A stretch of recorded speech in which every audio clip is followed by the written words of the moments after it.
Shalom, shalom, brother Lamarsh. How you doing, Doc? Sorry I missed your text. I wasn't seeing anybody. When you had text me, we was right at the start of class. I know I just saw my wife text about 5 times and I didn't even see it. How you doing, Doc?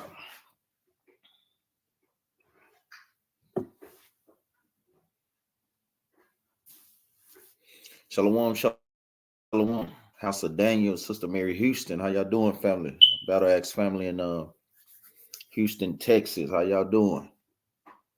Shalom, shalom, brother Jonathan. Shalom, Sister C. Shalom, Sister Deborah. Sister Yael. How y'all doing out there? Is it still cold up there in Minnesota? We talking like below one below?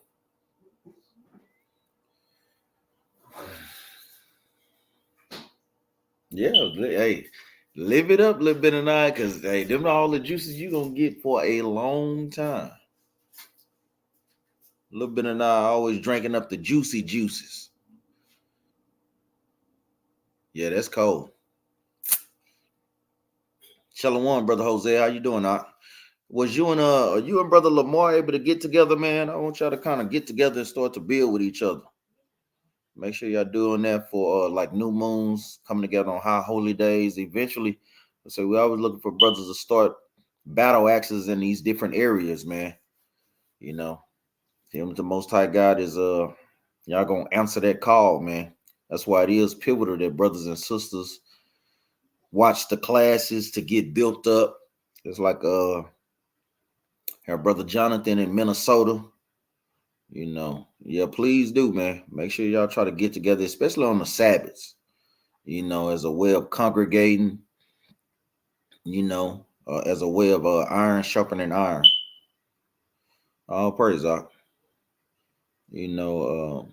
Got brothers in these different areas, and it's pivotal that we gather together as much as we can.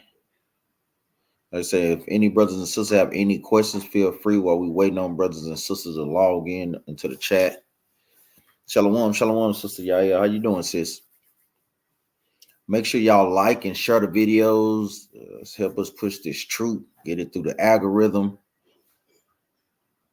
I know brothers and sisters been seeing what's expiring and transpiring in the world.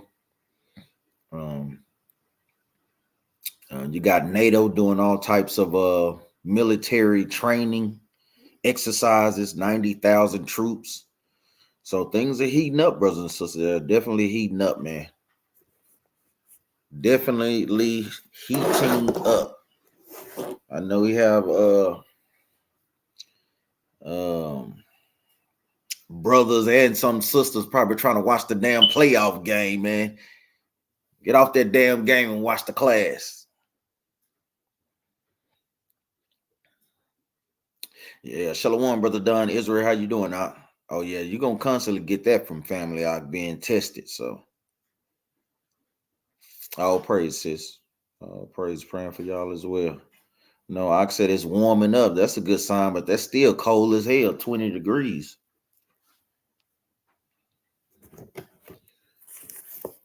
I say any questions that brothers and sisters can have, please bring them forward. Remember, these Q&As are not only for brothers and sisters, but they also for us as well. Shalom, King Asher. How you doing, Ak? I know brother Jonathan asking, what is Wisdom of Solomon 15:7 going into? Let's get that right quick. Wisdom of Solomon. Wisdom of Solomon basically expounds and goes into extra details on certain things that we went through. Like you have Exodus chapter, what is that, 17, 18, 19, kind of go more into details on the plagues that the Most High God puts on the Egyptians. Just kind of go into details on certain things throughout the scriptures. Doing good, Doc. How you doing, man? Shalom, shalom, Erica Wise. How you doing, sis? Let's get there right quick. This is the book of Wisdom of Solomon, chapter 15 and verse 7. When we start up, we know The main context, Shalom, Brother Ray, Battle Axes of Minnesota. How you doing, Doc? The main context of the scriptures in the book of when it starts off, Wisdom of Solomon, chapter 15, is going into idolatry. But we're gonna jump down. This is the book of Wisdom of Solomon, chapter 15, and verse. I'm just gonna start up and we'll read down. The book of Wisdom of Solomon, chapter 15, and verse 1. But thou, O God, art gracious and true, long suffering, and in mercy ordering all things. For if we sin, we are thine, knowing thy power. So the Most High God is letting us know, if we sin, we fall into his hands of judgment. You know, this is no joke, man. That's why we went into the class yesterday. Great class, making sure brothers and sisters are putting away secret sins. A lot of times brothers don't think they'll be found out, or sisters may be found out, but the Most High God always revealed those things, whether it be sooner or later. It says, for if we sin, we are thine, knowing thy power, but we will not sin, knowing that we are counted thine. For to know thee is perfect righteousness. Yea, to know thy power is the root of immortality. And that's a great, great precept. You know, to know the Most High God, meaning we keep his commandments. That's how we have immortality. That's how we get the kingdom, brothers and sisters. Verse 4, for neither did the mischievous inventions of men deceive us. What are the mischievous inventions? The white image of Christ, the white images of the Most High God, the white images of all the angels, all the iconoclasm that was done in the dark ages. The word iconoclasm means image breaker, meaning how they whitewashed all the images of the Israelites and paint them over as being the new gods on the planet Earth. This is what this is going into. Know an image spotted with diverse colors. The paint is fruitless labors, because ultimately it's fruitless. You know, it won't profit brothers and sisters any damn thing for worshiping a white image of Christ. All it does is deceive our people. Verse 5, the sight whereof enticeth fools to lust after it. And so they desired the form of a dead image that had no breath. Both that they make them, they that desire them, and they that worship them are lovers of evil things and are worthy to have such things to trust upon. Verse 7 is the point.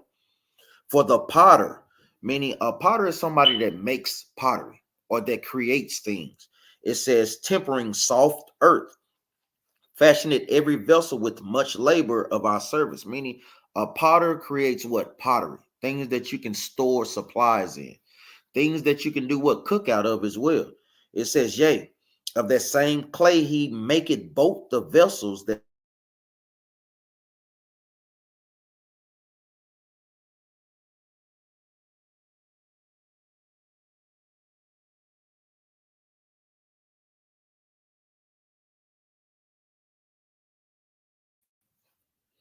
Thank you, Brother King. Actually, yeah, Wisdom of Solomon, chapter 15, verse 7. So it's basically comparing the Most High God to pottery, meaning the Most High God makes what? Clean things, and he also makes what? Unclean things. Just like how he did with Jacob and Esau. Jacob is the clean, but Esau is the unclean. I'm going to start from the top since it kicked out. The book of Wisdom of Solomon, chapter 15, verse 7. For the potter, tempering soft earth, fashioned every vessel with much labor for our service. Yea, of the same clay he maketh both the vessels that serve for clean uses, and likewise also all such as serve to the contrary, meaning what? The Most High God created what? Clean and unclean. It says, but what is the use of either sort? The potter himself is the judge. And this is a similitude or a metaphor for the Most High. And brothers and sisters should know the precepts. You know, we should know the precepts. Let's go to the book of Romans chapter 9. This is just a precept out of many precepts. And this is just the Most High God comparing Wisdom of Solomon, comparing the Most High God to a potter. This is the book of Romans, chapter 9 and verse.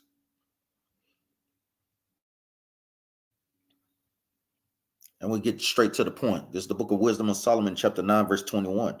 Had not the potter, power over the clay of the same lump to make one vessel unto honor and another unto dishonor. So the Most High God does what? He makes the people and he chooses what order he wants those people in. Prime example, what I keep saying is he made Jacob to be the good and he made Esau to do what? To be the evil. Verse 22. It says, what if God, willing to show his wrath and to make his power known, endured with much long suffering, the vessels of wrath fitted to destruction. So he's literally letting us know that Esau was a vessel that was made to be destroyed. Shalom, shalom, Sapphire. He was basically made to be destroyed, and he's giving this same analogy. A lot of times people have to understand this is where Paul was pulling this from, you know, and was expounded upon and just using these things as a comparison. Because a lot of times people think that, guess what? God made everybody so everybody's set up equal. No, everybody is not set up equal. And that's what the Most High God continually builds us up on. Let's get another precept. Let's go to the book of Sirach.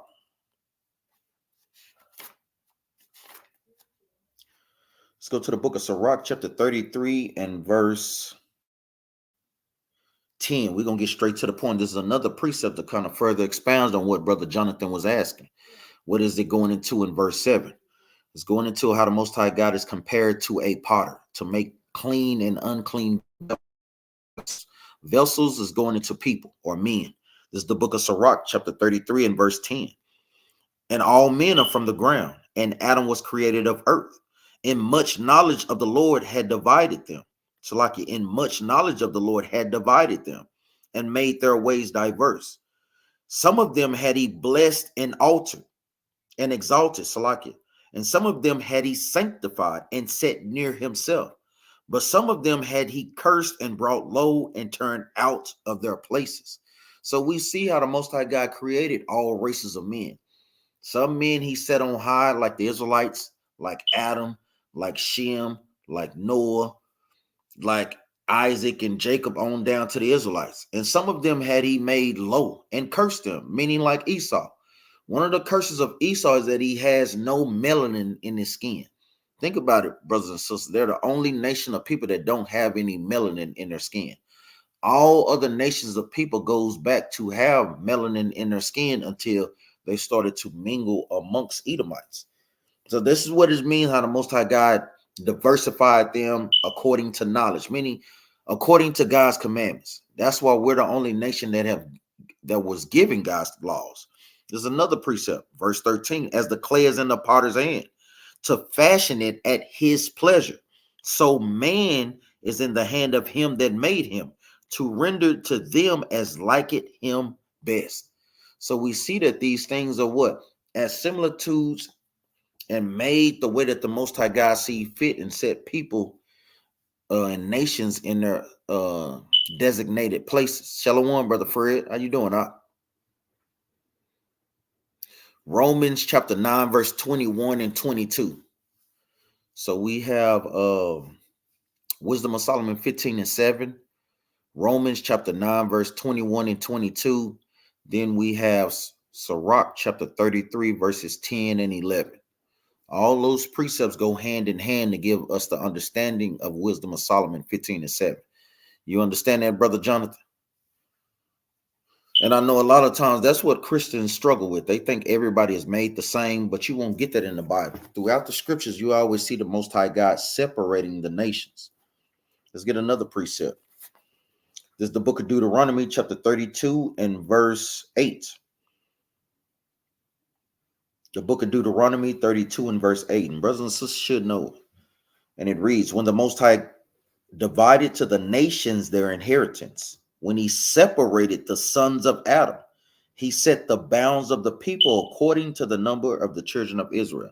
Meaning when the Most High God created the nations, he gave the Israel the best parts, and he gave all the other nations the leftovers, basically. That's what it means when the Most High God divided to them their portion. The sons of Adam is going into that chosen lineage that the Most High God was dealing with up until he made the nation of Israel. God always had a chosen race on the planet Earth. God never dealt with all people the same way. And that's a talking point that we always have to go at, especially with Christianity. That notion that God loves everybody, that he treats everybody the same. You won't get that throughout the scriptures. And throughout the scriptures, you can constantly see where the Most High God has favorites. Let's go to the prime example. Let's go to the book of 2nd Ezra. One of my favorite precepts. Deuteronomy chapter 32, verse 8. Now, you all right. That's what we on here for, to make sure brothers and sisters have those precepts. Deuteronomy 32 and 8.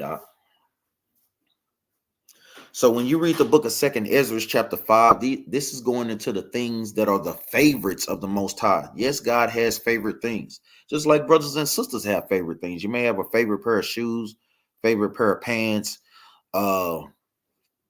favorite anything. You know, we have favorites. Let's go to the book of 2nd Ezra chapter 5 and start at verse 23. Start at verse 22. 2nd Ezra 5 and 22. And it reads, and my soul recovered the spirit of understanding. And I began to talk with the Most High again. Meaning during this time, the Most High God sent the archangel Uriel, which means light bringer. Meaning what is Uriel was sent to give understanding to Ezra on questions that he had concerning our people. Shalom, Brother Abraham. We'll get that next. The Most High God sent the archangel Uriel to answer questions and to give him understanding concerning the nation of Israel while they were kept in such a low estate. Verse 22, it says, and my soul recovered the spirit of understanding, and I began to talk with the Most High again, and said, O Lord, that bearest rule of every wood of the earth, and of all the trees thereof, that has chosen thee only one vine. So of all the woods, all of the trees that are created on the planet Earth that the Most High God has created, the Most High God's favorite plant is the vine. That's why you see in the scriptures in the book of Isaiah and the book of Jeremiah, where Israel is always compared to a what? To a vine tree or to a vine. Most High God, that's his favorite thing. And who are we to say, well, God, you created everything. Why do you have to have one favorite thing? Like, brother, who the hell are you? Sister, who the hell are you? God can do whatever he wants.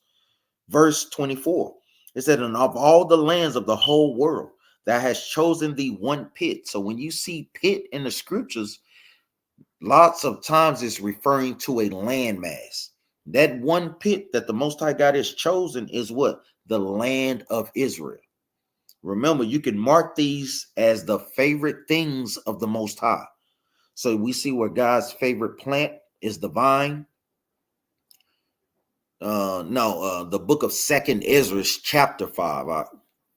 2nd Ezra in the Apocrypha. 2nd Ezra chapter 5 verses 22, and now we're on verse 24. This is the book of 2nd Ezra chapter 5 and verse 24. And of all the lands of the whole world thou hast chosen thee one pit, and of all the flowers thereof one lily. So of all the flowers that are on the planet Earth, you have many types of flowers. You have roses. Brothers and sisters know the names of these things. The Most High God chooses the what? The lily. That is his favorite plant, brothers and sisters. So we see the Most High God's favorite plant or favorite tree is going into the vine. His favorite landmass is Israel. His favorite flower is the lily. Verse 25. And of all the depths of the sea, thou hast filled thee one river, and builded cities that had hallowed Zion unto thyself. So that one city, when we go into other precepts, is going in, that one river is going into the Jordan River. That's his favorite river of all the rivers of the planet Earth.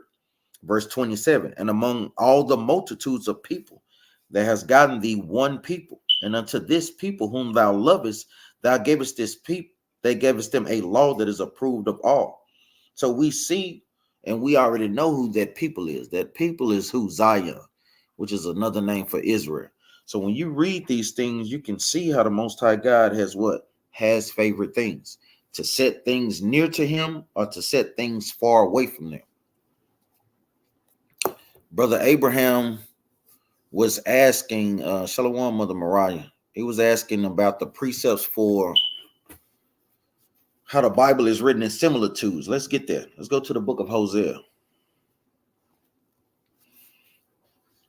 So the Bible is a book of similitudes and a book of metaphors. How the Most High God compares us to certain things, like Israel is compared to a sheep.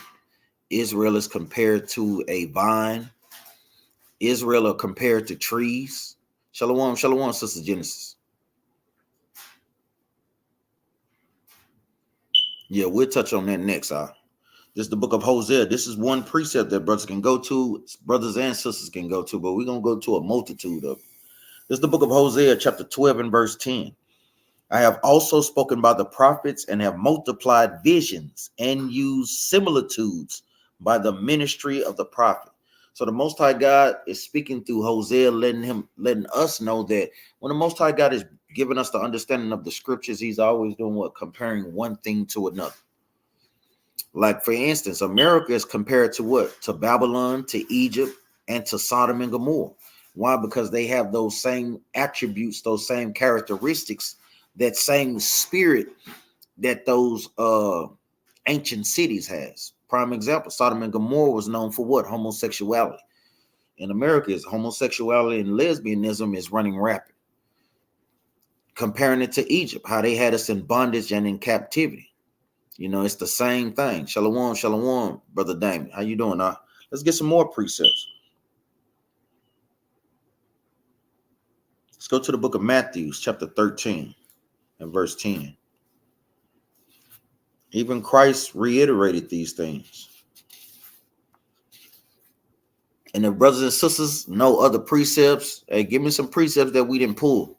Remember, you know, I'm always engaging the people. I want to see if y'all are retaining the things that y'all are learning. Brothers and sisters, put similitudes and metaphor precepts in the chat. I want to see if y'all paying attention too. This is the book of Matthew, chapter 13 and verse 10. And the disciples came and said unto him, why speakest thou unto them in parables? He answered and said unto them, because it is given unto you to know the mysteries of the kingdom of heaven, but unto them it was not given. So Christ was letting us know that he spoke in parables, similitudes, and metaphors, because this understanding is a mystery to the whole world. And it's not written for all nations. It's only written for our people. And guess what? The majority of our people won't even be able to receive these things. I know Sister Deborah put Amos 3 and 7. Let's get that.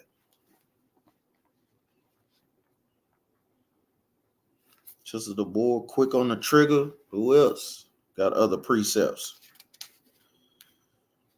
Come on, Sister Genesis, where you at? Come on, Mama Mariah, Brother Don Israel, Sister C.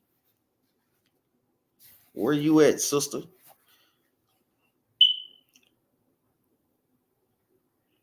This is the book of Amos, chapter 3 and verse 7, and it reads, surely the Lord will do nothing, but he revealeth his secret unto his servants, the prophets.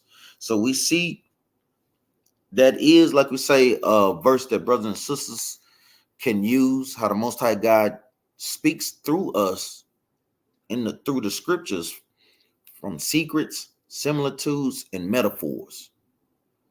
That's right. Done Israel on point. Like always, I put in there Psalms chapter 49. Let's get that. That's a great precept. You got a lot of precepts going into that in the book of Psalms. You got Psalm 78 and 2. Sister Genesis put Numbers chapter 12, verse 8. Sister C, I just said that one. Let's get that Psalms 49 and 3. This is the book of Psalms, chapter 49 and verse 3. My mouth shall speak of wisdom, and the meditation of my heart shall be of understanding. I will incline my ear to a parable. I will open my mouth. So like I will open my dark saying upon the heart. And that's another good one. That's a great precept, because it goes into dark sayings as well. Speaking in hip talk, you know, and that's some of the languages that people speak in today. Or prime example I love to use. Hey, I ain't seen you in a minute. Does it literally mean I hadn't seen that brother or that sister in 60 seconds? No. Like I gave the analogy last week. Hey, brother, I got a sweet tooth. Does it literally mean I'm going to put a pile of sugar on my front tooth? No. You know, these are just allegories and similitudes. Let's jump over. Psalm 78. These are precepts that brothers and sisters do need. We'll touch on that too. That's a great question, sis. This is the book of Psalms 78 and verse 2. I will open my mouth in a parable. I will utter dark sayings of old. So we see as many precepts. You got Deuteronomy 29:29, Matthews 13:35, Matthews 13 and 10. Sister Genesis put Numbers 12 and 8. Let's get that. Many precepts on those things for brothers and sisters to have in their arsenal. This is the book of Numbers, chapter 12 and verse 8. And it reads, with him will I speak mouth to mouth, even apparently, and not in dark speeches. And the similitude of the Lord shall he behold. Wherefore were ye not afraid to speak against my servant Moses? So we have many precepts showing how the Most High God speaks to our people. We got Brother Jose. It says, I think I heard some brothers say it's okay to keep food warm with coals that was kindled before the Sabbath. Is keeping food warm like that unlawful? Well, yeah. It's no cooking food on the Sabbath. And if you trying to keep it warm, that's you basically breaking the Sabbath. Because the preparation day is the day before. You're allowed that Thursday sundown to that Friday sundown to do what? To prepare your food for the Sabbath. So that next day is obviously going to be cold. So you can't keep it warm. Let's go to the book of Exodus. Start with Exodus 16.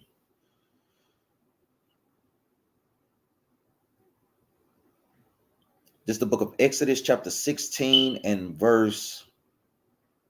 I'm going to start at verse 4. This is the book of Exodus, chapter 16 and verse 4.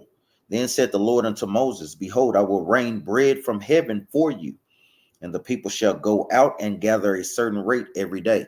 And this is going into the manna. Now, Christ was alluding to us going into it on both sides. Yes, this physically did happen to our people in the wilderness, but Christ was letting us know on a deeper note that that's also going into the word, which was brought down from the Most High to do what? To give to the children of Israel.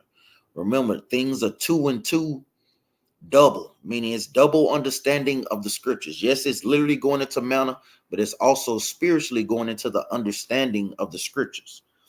It says, verse 4 again from the top. Then said the Lord unto Moses, behold, I will rain bread from heaven for you, and the people shall go out and gather a certain rate every day, that I may prove them whether they will walk in my law or no. Verse 5, and it shall come to pass that on the 6th day they shall prepare that which they bring in, and it shall be twice as much as they have that they gather daily. So the Most High God made it rain extra manna on that 6th day, so they could do what? Collect a double portion, so they can lay up for the Sabbath, so they wouldn't have to do what? Kindle a fire or to cook with. Jump down to verse 8. And Moses said, this shall be when the Lord shall give you in the evening flesh to eat, and in the morning bread to the full, for that the Lord heard your murmurings that you murmur against him. And what are we? Your murmurings are not against us, but against the Lord. So when brothers and sisters are murmuring, he did this for a reason, to see if our people would keep the commandments. So it's literally plain in the scriptures to where we shouldn't do what? Cook. Now, we understand certain brothers teach against this, and I understand why, but the thing is, we see it plainly in the scriptures. This is what we was taught from our elders, and we hold fast these traditions. Let's jump over to verse 23. It's the book of Exodus, chapter 16, verse 23. And he said unto them, this is that which the Lord had said. Tomorrow is the rest of the holy Sabbath unto the Lord. Bake that which you will bake today. And seed means to boil or to cook, and seed that which you will seed, and that which remain lay up for yourselves to be kept until the morning. He didn't say keep burning those things. He didn't say keep warming it up. He didn't say use a microwave. No, he said cook it that day and leave it up, meaning what? These shall be as what? Leftovers. Normally when you cook leftovers, you do what? You put them in the refrigerator. You could take them out earlier to let them room temperature or something. But to keep it warm, no, that's going off. And that should be simple. Sister Genesis asks, Exodus 4 and 24. I hope you understand that, Brother Hosea. Yeah, that's just straight going off. This is the book of Exodus chapter 4 and verse 24. Sis asks, Exodus 4 and 24 and 25, was the Lord going to kill Moses because his son wasn't circumcised? Let's see. This is the book of Exodus chapter 4 verse 24. And it came to pass by the way of the end that the Lord met him and sought to kill him. Then Zipporah took a sharp stone and cut off the foreskin of her son and cast it at his feet and said, surely a bloody husband art thou to me. So let him, Salakia, so he let him go. Then she cried, a bloody husband thou art because of the circumcision. So we know during this time that the Most High God, hey, he didn't play any games. These things were serious. You know, when the Most High God gave us commandments, especially the leaders, they were expected to do those things. Now, to really know if we would know, we kind of just take it at face value. Like if he didn't do that, yes, you can be expected that. Guess what? The Most High God wasn't going to play any games with Moses, sis.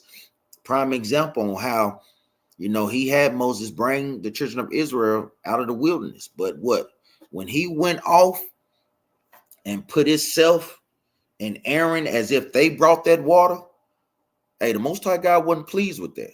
You know, so we have to understand that the Most High God plays no game when it comes to judgment. So yes, I would say emphatically, yes, he would have killed him, sis, if he hadn't circumcised his son or himself.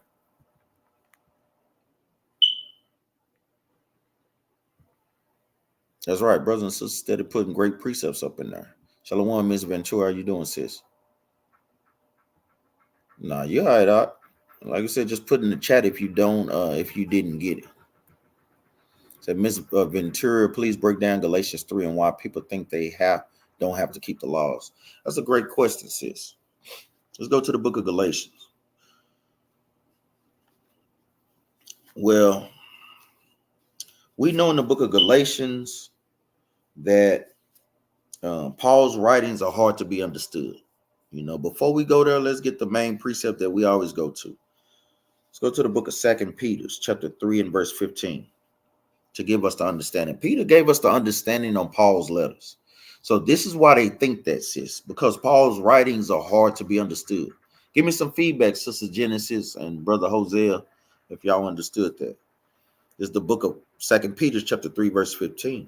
An account that the long suffering of our Lord is salvation, even as our beloved brother Paul, who also, according to the wisdom given unto him, had written unto you, as also in all his epistles, speaking of them of some things in which are some things hard to be understood, which they that are unlearned, meaning unlearned in the Old Testament, and unstable in keeping God's laws, rest, meaning they twist Paul's letters, meaning they struggle to understand Paul's writings, as they do the other scriptures unto their own destruction. Shalaka. The other scriptures that is making reference to is the Old Testament. So if people struggle in the Old Testament, if they are unstable in keeping God's laws, they won't understand Paul's writings. This is what Peter is letting us know. So this is one of the main points on why people think that you don't have to keep the laws in the New Testament when Christ said it plainly in Matthew 19 and 16. In order to get the kingdom, you have to keep the laws. Now let's go to the book of Galatians chapter 3. We have many breakdowns on Galatians chapter 3. I know even Brother Yawal, Sons of Thunder, he just literally went into this on Friday. He literally just covered this chapter. And it was a great breakdown that the brother did. This is the book of Galatians chapter 3 and verse 1. And it reads, O foolish Galatians, who had bewitched you, that ye should not obey the truth. And Paul starts off. I mean, it's just so plain. He said, who had bewitched you, meaning tricked you, that you should not follow the truth. What is the truth? Keeping the laws of the Most High God. He's literally starting off saying, who had told you that you don't have to keep the commandments? It says, before whose eyes Yahushua had been evidently set forth, crucified among you.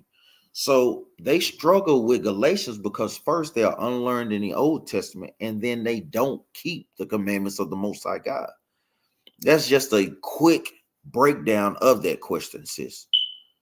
You know, I'm gonna tell you, sis, Galatians chapter 3, that's a long breakdown, sis. You know, we just kind of touch on certain points. They'll normally go through. We'll start at verse 2. It says, "This only what I have learned of you. Receive ye the spirit of the works, receive ye the spirit by the works of the law, or by hearing of faith." So a lot of times they take works of the law as if it's talking about just keeping the commandments. You know, this can go into many things. This is going to what? The law of sin and death, and this also can go into the what? The law of sacrifice. That's what the works of the law is going into, meaning the works that you have to put in to be what? Atone for certain sins in the Old Testament. So they'll take verse 2 to say those things. But Paul literally gave you the understanding in verse 1. He literally told you who had tricked you into thinking that you didn't have not to keep the laws of the Most High God. Let's jump down. Verse 13. This is another one. Verse 10.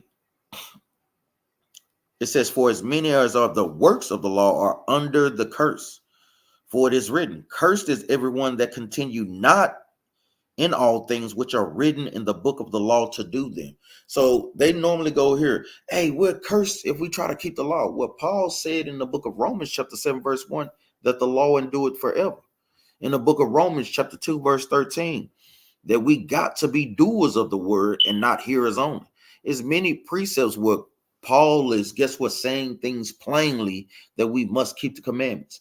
Romans chapter 6, many other precepts where Paul made it clear that we do have to keep the commandments. But that's why he said in Romans 7 and 1, he speak to them that know the law. So if you don't know the law, you won't get this understanding. If you don't know the law, that means you're not keeping the law. So that means that what Paul's epistles will confuse you. And it's made to be that way. It's made to be that way. If you seeing brothers and sisters trying to run to Paul's letters over Christ, thinking that Paul is telling them not to keep the commandments, our people are sadly mistaken, man. You know, and they deserve that judgment to a degree because there's many other scriptures literally saying it plain that we must keep the commandments. Verse 10, it says, "For as many are of the works of the law are under the curse. For it is written, cursed is everyone that continued not in all things which are written in the book of the law to do them." And he even clarifies, meaning if you don't keep the laws of the Most High God, referring back to what? Genesis chapter 27, it's literally telling you if we don't keep those commandments, then we'll be cursed. Even though I love how Brother Yawal says, so you mean to tell me it's a curse if I don't honor my father, my mother? I'm going to be cursed if I steal? I mean, that makes no sense when brothers and sisters think about it. So now we can steal, now we can rape, now we can kill, now we can not keep the Sabbath day. I mean, it makes no sense. How in the hell, what are the stipulations for making it to the kingdom of heaven? It's keeping up God's laws. So a lot of times they go in there and the Most High God is doing what? Putting a strong delusion on brothers and sisters. Let's get that. Let's go to the book of 1 Thessalonians on just a quick little breakdown, sis. Because I know we literally can't go through the whole chapter of Galatians. This is the book of 2 Thessalonians chapter 2 and verse 11. And it reads, "And for this cause God shall send them strong delusions, that they shall believe a lie, that they all might be damned who believe not the truth, but had pleasure in unrighteousness." So for them not wanting to keep God's commandments and having pleasure in sin, God put strong delusions on brothers and sisters to make them think that the scriptures is saying one thing when in fact it's saying something entirely different.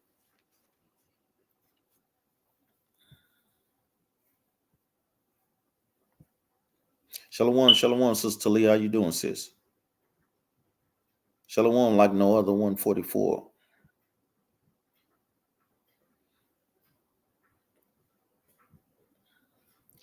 Shalom, Officer Yaakov. How you doing? You said Shalom, man can commit it adultery. Yeah, yeah. I mean, it's just crazy, man. Shalom, Brother Riker, man. Shalom. I'm glad to see you on here. It says, since God hates Esau, does it matter how white people live? No, it don't. Ultimately, it doesn't, because that's between them. Now, I'll tell you this. When we out there teaching, hey, we tell them to keep the commandments, because eventually, hey, all nations going to have to bow down and keep them anyway. So we out there to prophesy to them too, that guess what? They're going to be judged, and to give them their judgment. Let's get that. Matter of fact, let's go to the book of Sirach, chapter 19, because the Most High God had given no man license to sin. What brother or sister know what that precept is? See if y'all can beat me to it. What you say, babe? This is the book of Sirach, chapter 15 and verse 20. Let's start at verse 19. The book of Sirach, chapter 15 and verse 19. And it reads, and his eyes are upon them that fear him, and he knoweth every work of man. He had commanded no man to do wickedly, neither had he given any man license to sin. So ultimately, we know, like during this time, it's really not in Esau to keep God's commandments. But guess what? They will be forced to keep them in the kingdom. They're going to be forced to keep those things. So right now, we just tell our people to worry about our people, because it's going to come a time when Christ comes on the planet Earth that he's going to get all things in order. And let's get that. Let's go to the book of Revelation, chapter 3, verse 12. Now, 2 and 26. This is the book of Revelations, chapter 2 and verse 26. And it reads, and he that overcometh and keepeth my works unto the end, to him will I give power over the nations, and he shall rule them with a rod of iron. As the vessels of a potter shall they be broken to shivers, even as I have received of my Lord. So Christ is going to give us that power to do what? Break these nations into pieces when they don't keep God's commandments. But right now, our main focus is to do what? To teach our people God's laws, statutes, and commandments. That's our main focus. But that is a good question, Brother Riker. Genesis 11 and 5. How did the Lord come down? Let's get that right quick.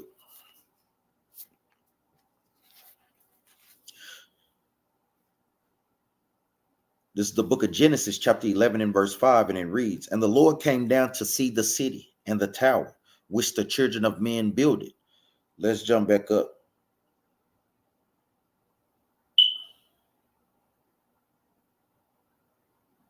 Oh, let's just keep reading. Verse 5.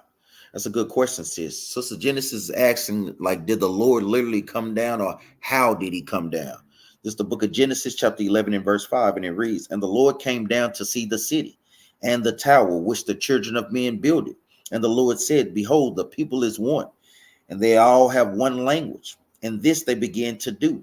And now nothing will be restrained from them, which they have imagined to do. Go to, let us go down, and there confound their language, that they may not understand one another's speech. So we know who does the bidding of the Most High, the angels. The Most High God constantly does what? Send angels to and fro in the earth to do what? To do the will of the Most High God. So was it not actually the Most High God coming down? When the Most High God, guess what, wants something done, he does what? He sends the angels. Let's get some examples of that. Let's flip over a chapter.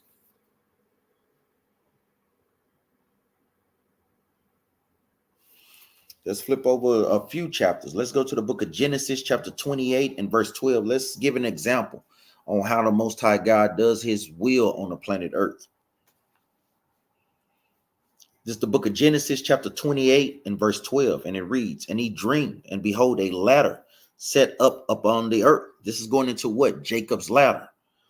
It says from the top, and he dreamed, and behold, a ladder set up on the earth, and the top of it reached to heaven. And behold, the angels of God ascending and descending on it. So when the Most High God wants work to be done in the earth, what does he do? He sends his angels to and fro in the earth to do what? To do his will, to work on the minds and the spirits of the people to get his will accomplished. So he sends the angels every time. You understand that, Sister Genesis? Just one precept.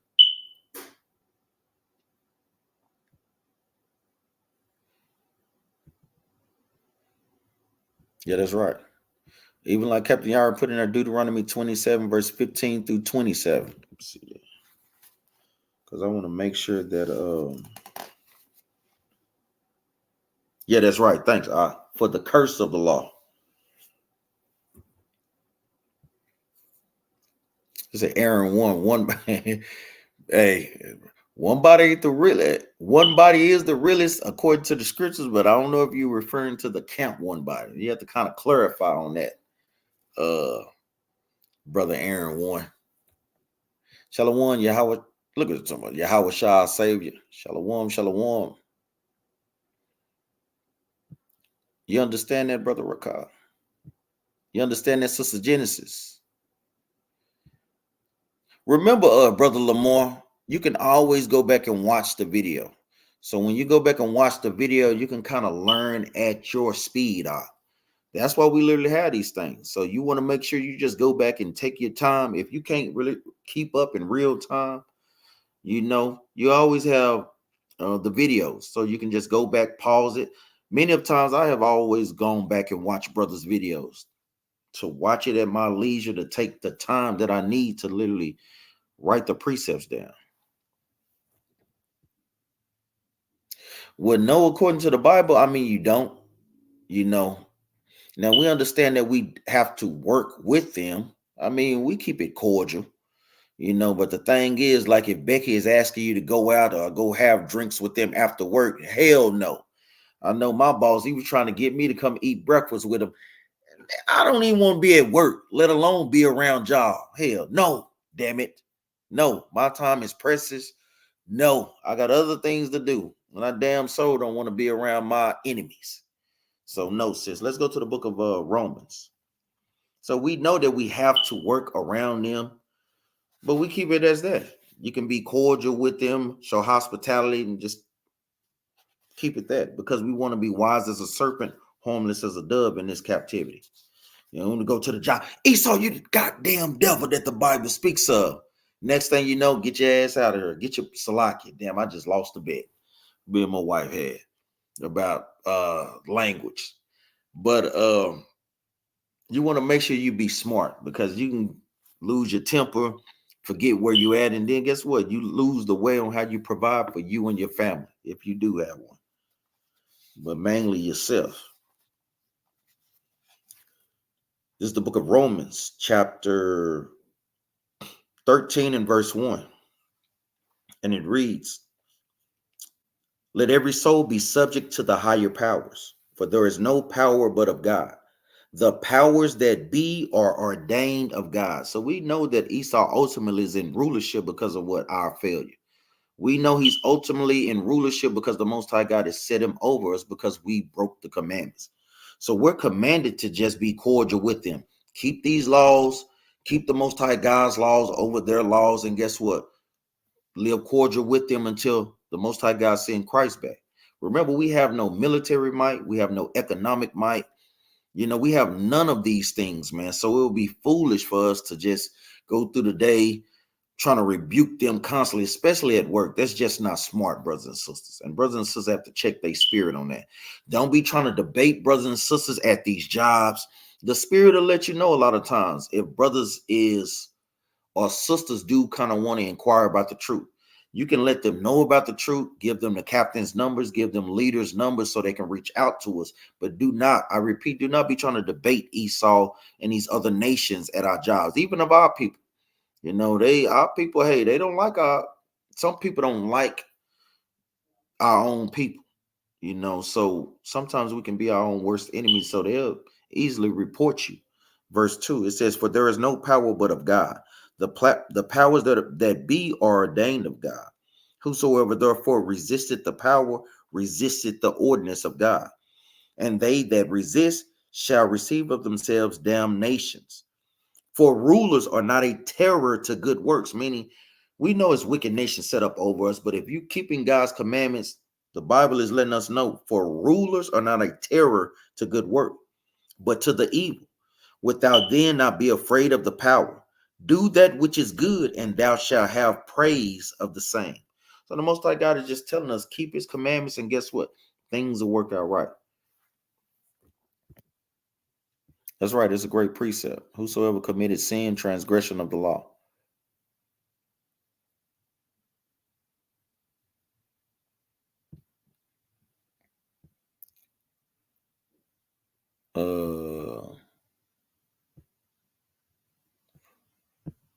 And judge them by changing our languages. Exodus 25 say we're going to pay for our father's iniquity, for we still curse even if we don't suffer the curses because we keep in the commandments, right? Yeah, we're still up under the curses.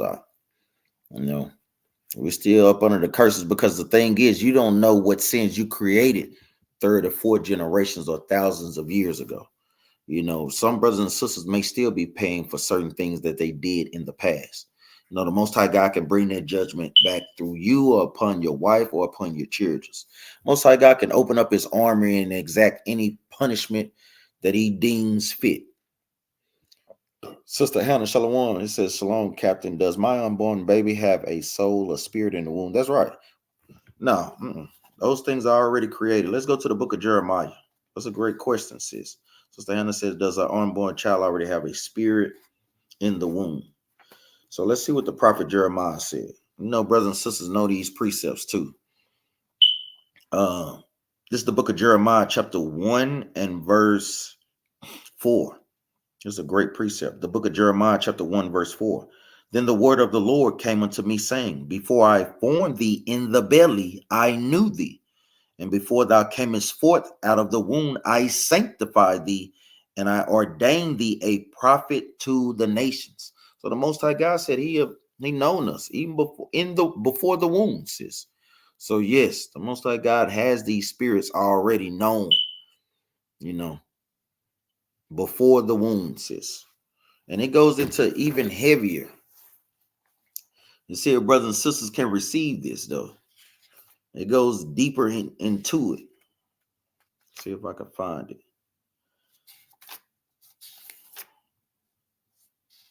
I get it mixed up. Sometimes I think it's in 2nd Ezra or Wisdom of Solomon. Bear with me. Yes. Let's go to the book of 2nd Ezra, chapter 9. And say that this could come into some deep stuff. But if brothers and sisters can receive it, hey, you can receive it. If not, sometimes it takes some time for brothers and sisters to kind of understand it. It's the book of 2nd Ezra, chapter 9 and verse 18. And now when I prepared the world, which was not yet made, even for them that dwell in that now live, no man spake against me. Meaning, before the Most High God created the earth, we had what you would call a spiritual realm, where he already had spirits created. This is what the Most High God is giving us insight into, things that was created before the world. Verse 8, the top part of 18 is the point. And now when I prepared the world, which was not yet made, even for them to dwell in that now live, no man spake against me. Meaning what? All spirits that he created obeyed the Most High. They did everything that the Most High God commanded him. Verse 19, for then everyone obeyed. But now the manners of them which are created in this world that is made are corrupted by perpetual seed, and by law which is unsearchable rid themselves. So I considered the world, and behold, there was peril because of the devices that were come into it. So the Most High God is giving us insight. Before he created the planet Earth, he already had spirits created that obeyed. But once he created the earth, men started to do what? Seek out devices, and did what? Start to go contrary to what the Most High God ordained them and commanded them to do. So yes, sis, answer to your question. Yeah, exactly. I totally understand that. Shalom. I need an understanding Acts 8 and 26 to 32. Let's get there right quick. That's all. That's the only question that you had, Brother Riker. You have a lot of more questions. I'm gonna ask you a question. What's your nationality according to the Bible, brother? If you don't have questions, I have questions for you. This is the book of Acts, chapter 8, verses 26 through 32. And it reads, And the angel of the Lord spake unto Philip, saying, Arise, and go toward the south, unto the way that goeth down from Jerusalem unto Gaza, which is desert. And he arose and went, and behold, a man of Ethiopia, a eunuch of great authority under Candace, queen of the Ethiopians, who had the charge of all her treasure, and had come to Jerusalem for to worship. So it's always clues in there to point to you that these people are Israelites. Remember, one of the curses, because a lot of times people see, oh, he was an Ethiopian. He was an Ethiopian eunuch, and they just automatically think that his nationality was an Ethiopian eunuch. But remember, citizenship and nationality are two different things, brothers and sisters. Prime example, we are citizens of America, but our nationality is not an American. We are Israelites that have citizenship among Americans. This is the same thing. Because remember, Israel was scattered to the four corners of the earth. Remember, by default, it's not in the other nations to keep God's laws, statutes, and commandments according to 2nd Ezra 3 and 36. It's not in them. So the angel sent Philip to this man. And you mean to tell me he sent them to a heathen? No, it makes no sense. It says, verse 28, was returning and sitting in his chariot, read Isaiah the prophet. Now, what is, we got heathens reading our scriptures to get a good understanding? No. Only time they read our scriptures is to do what? To learn to deceive our people. They're not sincerely and genuinely trying to read the scriptures, man. More or less, and even more so, they're not trying to do the things that are in the scriptures. Verse 29, then the Spirit said unto Philip, go near and join thyself to this chariot. And Philip ran thither to him and heard him read the prophet Isaiah and said, understandest thou what thou readest? So Philip asked him, do you understand what you're reading? Because the Most High God has set up men on this planet Earth to do what? To be able to guide and break down scriptures for our people.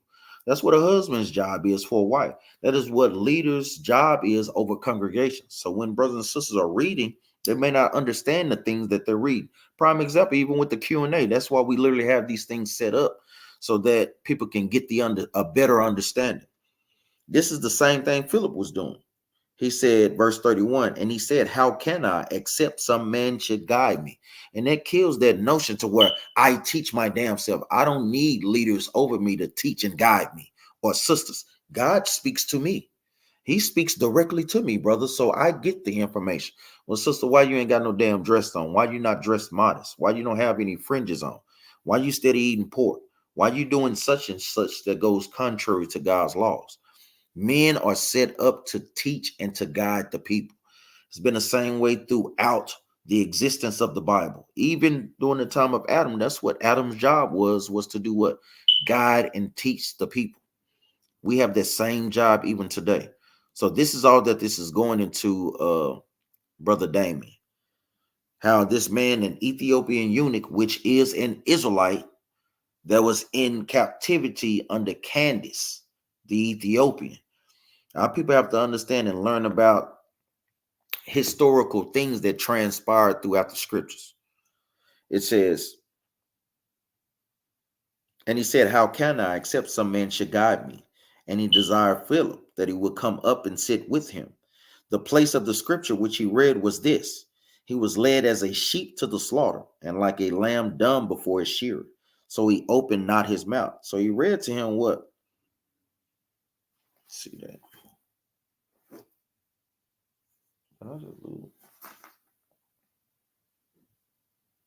Bear with me.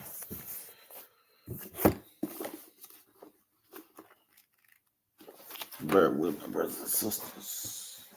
In the book of Psalms, Isaiah. Bear with me.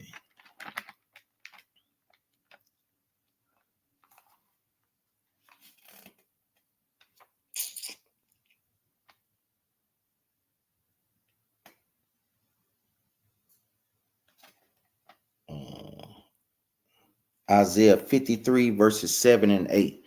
So we see a lot of times when he said it was fulfilled, a lot of times these things do what? It's somewhere written in the Old Testament. So that's basically what that's going into. I have to get my other Bible to see what that precept is. Salakia.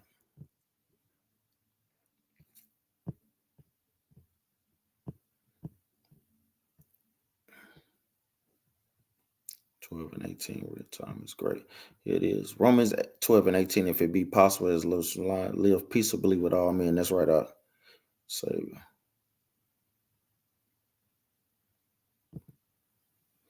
Primarily, sis, that's a great question. I know Sister Genesis asks in Sirach 25 and 22. But it's not totally, that can go into a number of areas. If a sister is maintaining the leadership role, it covers that too, because men are supposed to be the leaders. Sisters are really not built for that leadership position because a lot of times sisters deal with their emotions. So that I'm gonna tell you, that's a great question, sis. No, it's not just purely finances. It's when a man is not stepping up to do his whole duty as a man. One of the main jobs of a man is to be a protector, a provider, a leader, to give great counsel, to do what? To be able to guide our people or your family through what? Through critical times. Those are attributes that a husband do need. That's a great question, sis. It's the book of Sirach, chapter 25 and verse 22. And it reads, a woman, if she maintain her husband, is full of anger, impudence, and much reproach, meaning she's pissed off that she has to do the job of a man. And you see these things a lot of times in a lot of marriages because they were just, guess what, taking on that role that grandma had. Grandma, hey, you knew that grandma didn't play no games. Papa was pretty much laid back and let her do whatever. He just basically gave her his check and she just took care of everything.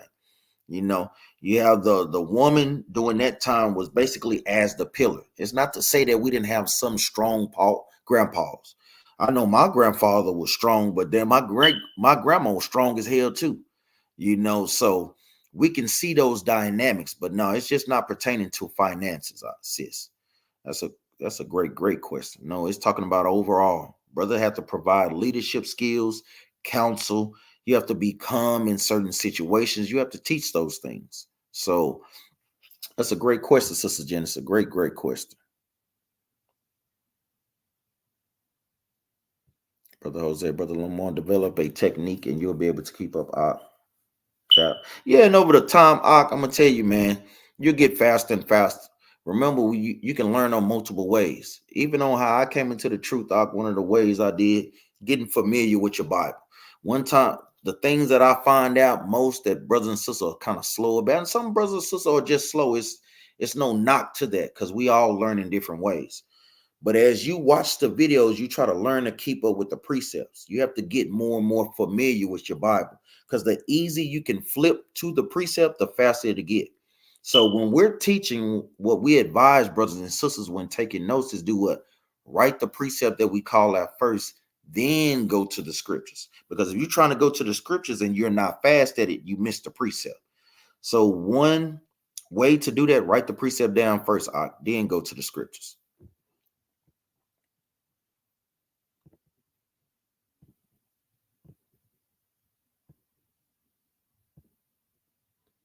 Yeah, even like Ox said no sister Genesis having to do roles that are of a man, like leading a family, being a protector. If she's doing the role, she feels as if she doesn't need him. Uh-huh.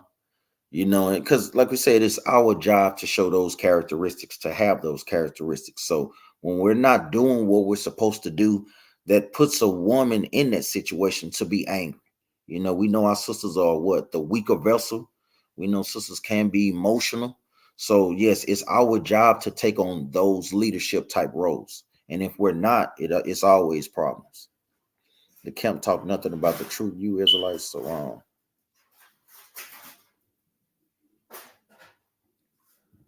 Yeah, let us know. Brother Aaron, one, you want to come on here and explain why we wrong? Brother Fred, Brother Aaron, you more than welcome to come on here and talk about how we wrong. Because I'm gonna tell you, that they're wrong because they're teaching things, they're basically teaching Christianity, brother. They didn't have to leave the Christianity church if they teach some of those things. Christ didn't do no miracles. Christ is not coming back with the chariots. We can join ourselves to other nations. There's no scriptures in the Bible that say those things, man. You know, that's right. That's a great precept. So hey, Aaron, one, you more than welcome to come on here. Uh, You can come get the smoke, man. We take all smoke, man. We take contention. We understand it's not going to be the same level of understanding. And we take all smoke, man. Yeah, that's what we're here for, sis. That's why we always doing Q&As. That's a great question, Brother Damien. Brother Damien asks, what is a eunuch? Let's get there right quick. A eunuch is a male that has his private parts cut off. So it's three types of eunuch. Let's go to the book of Matthew, chapter 19. There's different types of eunuchs. That's a good question. This is the book of Matthew, chapter 19 and verse 11. And it reads, but he said unto them, all men cannot receive this saying, save that to whom it is given. For there are some eunuchs. A eunuch is a man that has his private parts cut off. Like Daniel. Daniel during the time of Babylonian captivity, they were made eunuchs. They were made eunuchs. And we see Esau, they still do some of those things today. Will cut off male private parts and have them as souvenirs, like I learned even being in this truth, George Washington Carver. The white people that brought him in because of his intelligence and his understanding of science had his private parts cut off because they was afraid that he was going to sleep with their daughter, with their white daughter. So we still have brothers that was going through that even up in modern times. But a eunuch is a male that has his private parts cut off. Now, it's more than one type of eunuch, brother. Verse 12, for there are some eunuchs which were so born from their mother's womb. So this is one type of eunuch. When a man is born, his plumbing or his rod doesn't work properly. This is the first type of eunuch, meaning you were born, your testicles probably didn't drop, so you're not able to have kids, or some complications with your private area. It says, and there are some eunuchs which were made eunuchs of men. The eunuchs that were made of men, you had a man cut off your private parts. Literally cut your nuts off, basically. You just got to see it for what it is. This is how some men are made eunuchs. It says, then the third, it says, and there be eunuchs which have made themselves eunuchs for the kingdom of heaven's sake. Now, who were made eunuchs for the kingdom? Meaning they vowed to the Most High God that they wasn't dealing with women solely for the work of the Lord. You have that with Brother Paul. Brother Paul was a self-made eunuch because we don't read in the scriptures where he dealt with women. Christ was a made eunuch because guess what? We don't see in the scriptures where Christ dealt with women. He solely was for the business of the Lord. So these are the three types of eunuchs. When you read the book of Daniel, the book of Isaiah gives prophecy on how Daniel, Shadrach, Meshach, and Abednego were made eunuchs in the Babylonian captivity. Isaiah 53. That's right. Married the Persian king. That's a good question. I know Brother Jose said, why Esther married the Persian king if we ain't supposed to mingle with the other nations? That's a great question. Remember, the Persians, they were ruling over us. And the Most High God specifically had that set up so she can be in a particular type of position to save her people. That's what we're going to touch on for the Feast of Purim, meaning lots. So that is a great question. Let's go to the book of Esther. Great question. So as you read the book of Esther, you'll find those things out. Let me see if I could get to...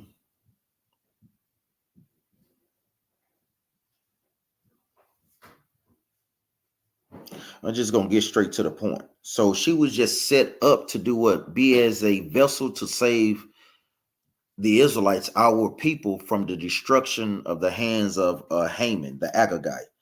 Let's just get straight to the point. Let's jump over to Esther chapter 9 and verse 23. This is the book of Esther chapter 9 verse 23. And the Jews undertook to do as they had begun, and as Mordecai had written unto them, because Haman, the son of Hammedatha, the Agagite, the enemy of all the Jews, had devised evil against the Jews to destroy them, and had cast Pur, that is the lot, to consume them and to destroy them.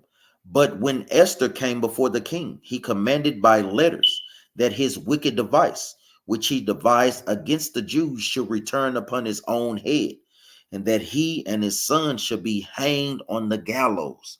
So the Most High God deliberately had that set up to where Esther can be as a way to do what? Save our people from the hands of the Edomites, which was trying to get the Persian king to destroy us as a nation. Yeah, don't be scared, Aaron. Get on it. Click the link. Damien, why leadership give away another man's wife because she's beautiful? That's not adultery. Well, yes, we don't believe in that. You have to let me know what leadership did that, and I can't speak on things that we don't do in them amongst our people. But to see it, okay. Well, yeah, that shouldn't be according to the scriptures, because it's specifically said in the book of Matthews. Now, you have to understand the situation with that, Damien, too. A lot of times people speak on things that they don't know the full story about, man. So we don't speak on matters that we don't know about. This is the book of Sirach, chapter 11 and verse 7. The book of Sirach, chapter 11 and verse 7, and it reads, blame not before thou hast examined the truth. Understand first and then rebuke. So the thing is, you have to understand the full story. You have to hear both sides. You don't never want to just hear one side. Even in the book of Ecclesiastes, it tell you hearing the first side, can make you think that that sister or that brother ain't wicked. But then when you hear the other side, now you have to retract on those things. That's why it's pivotal that you get what? Both sides. Shalom, shalom, brother Soldier E Hood. How you doing? You say, y'all better write them precepts in y'all Bible. Like Cap said, this made me much stronger in the scriptures called Allah Yahweh. Soldier Hood. I seen a baby born without one. That's right. You have those types of eunuchs. That's exactly right.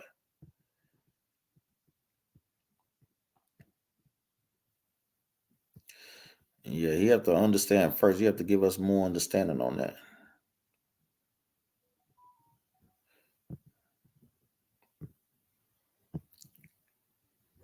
You'll be surprised what people do. Oh, yeah. Click this link right here. The link I'm finna put in the chat. Oh, no. Hold on.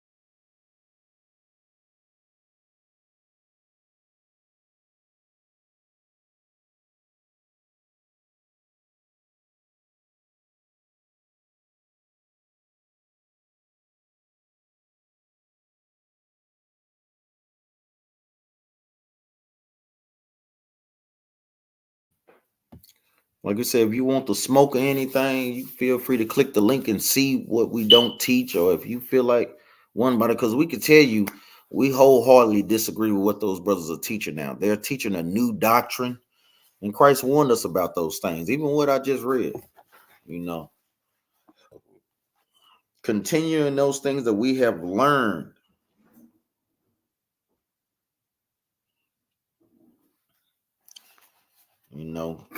Christ said we have to beware of brothers that are coming with new doctrines, and we know in the book of First Timothy that hey, I'm gonna tell you, man, you got the chat in there talking about click the link, Aaron. Don't be scared, man. Click the link.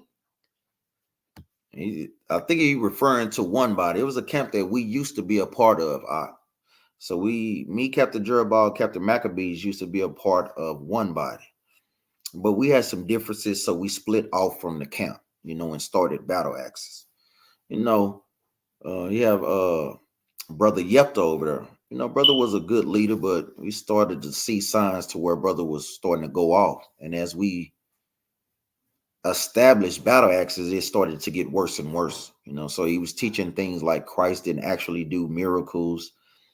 Now he's teaching that, guess what? It's no chariots. Christ is not coming back to save us like how we think. The other nations can be a part of us. And these things are not grounded in the Bible. Going to precepts like Isaiah 56 and breaking it down totally wrong when it literally tell you in verse 8 that he's gathering the outcast of Israel. You know, so hey, Ox said he never heard them. All praises. You pray that you don't have to, because brothers is teaching things that he's not supposed to be teaching. Now he's fraternizing with the enemy, vocab, no swag. I mean, brother's just going totally off, man. Totally off. You know, we love him, but brother is going the hell off. You know, so that's the camp that I think Brother Aaron is referring to. Like we said, we're trying to get him to come on here to debate his cause, you know. But we gonna see if he will. We shall see if he will.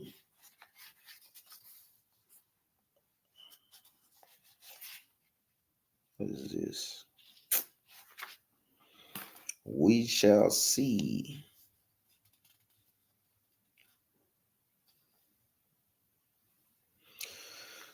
This is the book of Romans, chapter 16 and verse 17, and it reads, Now beseech you, brethren, mark them which cause divisions and offenses contrary to the doctrine which you have learned, and avoid them. You know, so he told us to avoid them. Like we said, we love Og, but we pray that they come up out of their spirit. They got a spirit of delusion. But brothers and sisters shouldn't be surprised, man. You know, even like Officer Jacob just put in there, don't believe every spirit, but try the spirit. Yeah, I don't think he read House of Brother Daniel's sister Mary Houston. Yeah, when you put that link up in there, the wicked flee, but no man pursueth thee. Hey, good precept. If they speak not according to this word, you know, those are great precepts. But brothers and sisters shouldn't be surprised. I'm gonna tell you, these are things that should confirm our truth, man, in these last days. This is the book of First Timothy, chapter 4, verse 1, and it reads, Now the Spirit speaketh expressly. What is the Spirit? Meaning the words of the Bible. The Spirit speaketh expressly that in the latter times some shall depart from the faith. So we see many brothers and sisters that are departing from the faith, whether they're being pulled out by their own wickedness or ultimately by the Most High, because they are teaching things that they should not be teaching in Israel. It says, giving heed to seducing spirits. And a lot of times that's what pulls brothers and sisters out of this truth, because they give heed to seducing spirits and doctrines of devils, speaking lies and hypocrisy, having their conscience seared with hot iron. And a lot of times it's hard to, guess what, be it brothers and sisters back to this marriage, because guess what? Their brains have been seared with a hot iron. You have that hot iron, you stain it and burn that shirt. That stain is not getting out. So certain doctrines and certain philosophies are ingrained in the minds of our people, and they just can't get them out. I don't care how many precepts you pull. Most High God got him in that trick bag, and he has him in that strong delusion. So, like we say, this is just lining up. This is just lining up. Sister Erica says, do you have to wear a dress to work? Yes, sis. Wear a dress to work, sis. That's a part of you letting your light shine, sis. You know, even like my wife, feel that she works in, yes, she has a skirt, she has dresses. So yes, you ask your boss. Ask your boss, sis, if you can wear them, you know. And hey, we have letters. We can have written saying it's for your, like how we say, your religion, because that's the words that we use today. We're not saying that this is a religion, because we know that it's not, you know, and tell them that you want to keep modest apparel according to the Bible, you know. So yes, sis. And like we said, the Most High got to give us anything that we asked for if it's according to his needs, sis. So pray that the Most High God can put it on their spirits to allow you to wear a dress. You'll be surprised on how the Most High God works, sis. Let's get that in First John real quick. This is the book of First John, chapter 3 and verse 22. And it reads, and whatsoever we ask, we receive of him, because we keep his commandments and do those things that are pleasing in his sight. So when we do things that are pleasing to the Most High God, guess what? He always answers our prayers. That's what it means when it says ask. Ask is going into us praying to the Most High for certain things. So you pray that the Most High God put it on the spirit of your boss's job to allow you to wear skirts. Now, the thing is, if they don't allow you to wear skirts and they just saying it, hey, sis, it's nothing you can do, you know. But, you know, if it be possible, yeah, most definitely. Even like Don Israel put in there. You know, 2 Timothy 4 and 3, for the time will come when they will not endure sound doctrine, but after their own lust shall they heap to themselves teachers having itching ears. And, you know, we hear things too, you know, brothers doing it for dishonest gain, to have political power and so on and so forth. So, you know, yeah, you have Hobby Lobby, but like we said, we have sisters among the congregation. My wife, so friend just says, you know, do you know how to sew? You know, but if you do, Hobby Lobby, uh, other fabric stores, Amazon, Walmart, uh,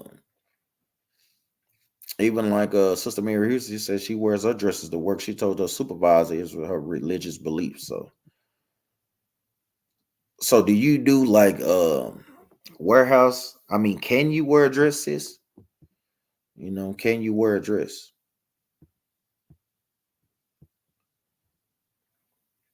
Yes, Sister Sapphire, we will. Well, that's why we have a congregation, sis. We have many sisters in the congregation. So yeah, even with that, you know, even with your skirts, you can wear your tights up under your skirt so you can still be warm up under there as well. Joanne's, thanks, sis. That's what I was thinking of. Joanne's and Esty. So yes, sis, you know, you can wear your skirts.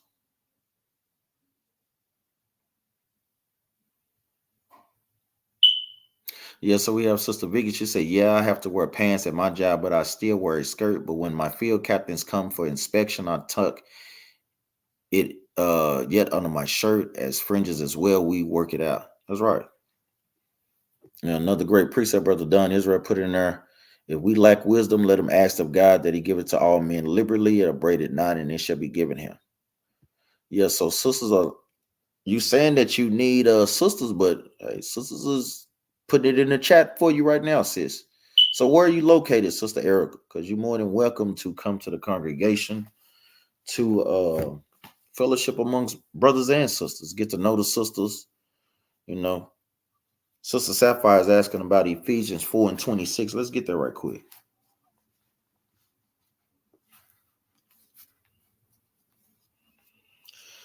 Let's get Ephesians chapter 4, verse 26. This is the book of Ephesians chapter 4 and verse 26, and it reads, be ye angry and sin not. Let not the sun go down upon your wrath. So this is very important. I know a lot of times we bring this out in marriage counseling, because a lot of times brothers and sisters or husband and wives can have issues with each other. Then they don't speak for days at a time. That's not according to the Bible. The Bible said, be ye angry. You can be angry, but you don't want to sin. The sin would be that y'all just continuing not to talk with each other, because it's literally saying, don't let the sun go down upon your wrath. So prime example would be if y'all are fighting Thursday nights and y'all fighting right when it turns night into the next day. You don't want to then let that carry on to the next day. You want to do what? Communicate with each other, bring the proper scriptures out to get both of y'all back in the spirit. And this is a tribute to the man. You know, the man should be the leader. The man should be the ones to initiate. Guess what? What type of spirit or Bible verse he have to pull to get himself back in the spirit, and also to get his wife back in the spirit. And the sister's job is to listen to that, you know. Acknowledge who fault it was, then guess what? Get back on track. It says, be ye angry and sin not, and let not the sun go down upon your wrath. Neither give place to the devil. Because when you do those things, you do give place to the devil. You allow Satan to come in there and to guess what? Alter your thoughts, alter your spirits. And then that one day that you were supposed to dissolve that situation can linger on for days, weeks, months at a time. Now y'all grudging for grudging. Now, guess what? Y'all can't stand each other. Now you're on the brink of trying to get a divorce. Y'all trying to separate, so on and so forth. So this is what this is going into, Sister Sapphire. You understand that, sis? Oh, Virginia. So the best way that you can congregate, sis, is by being on the live feeds. We don't have a camp in Virginia. Unfortunately, we always praying that the Most High God rise up men of battle axes, to put us in an area where people bear witness with our spirit and the way that we teach. So,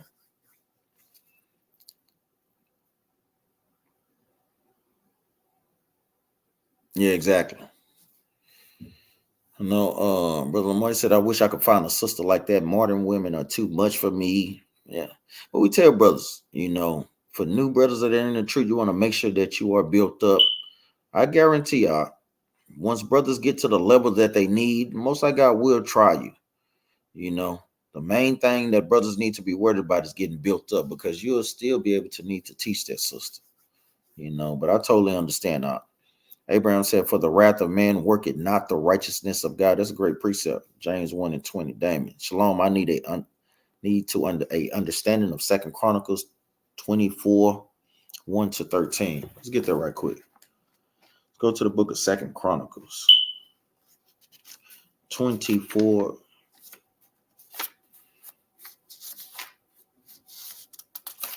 This is the book of 2 Chronicles going into Joash.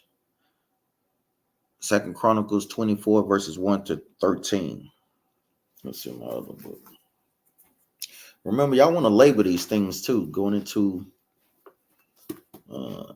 kings of the northern and southern tribe. This is the book of 2 Chronicles, chapter 24 and verse 1, and it reads, Joash was 7 years old when he began to reign, and he reigned 40 years in Jerusalem. His mother name also was Ziblah of Beersheba. And Joash did that which was right in the sight of the Lord all the days of Jehoiada the priest.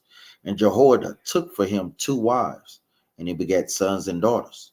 And it came to pass after this that Joash was minded to repair the house of the Lord. The Most High God was put it on his spirit to do what?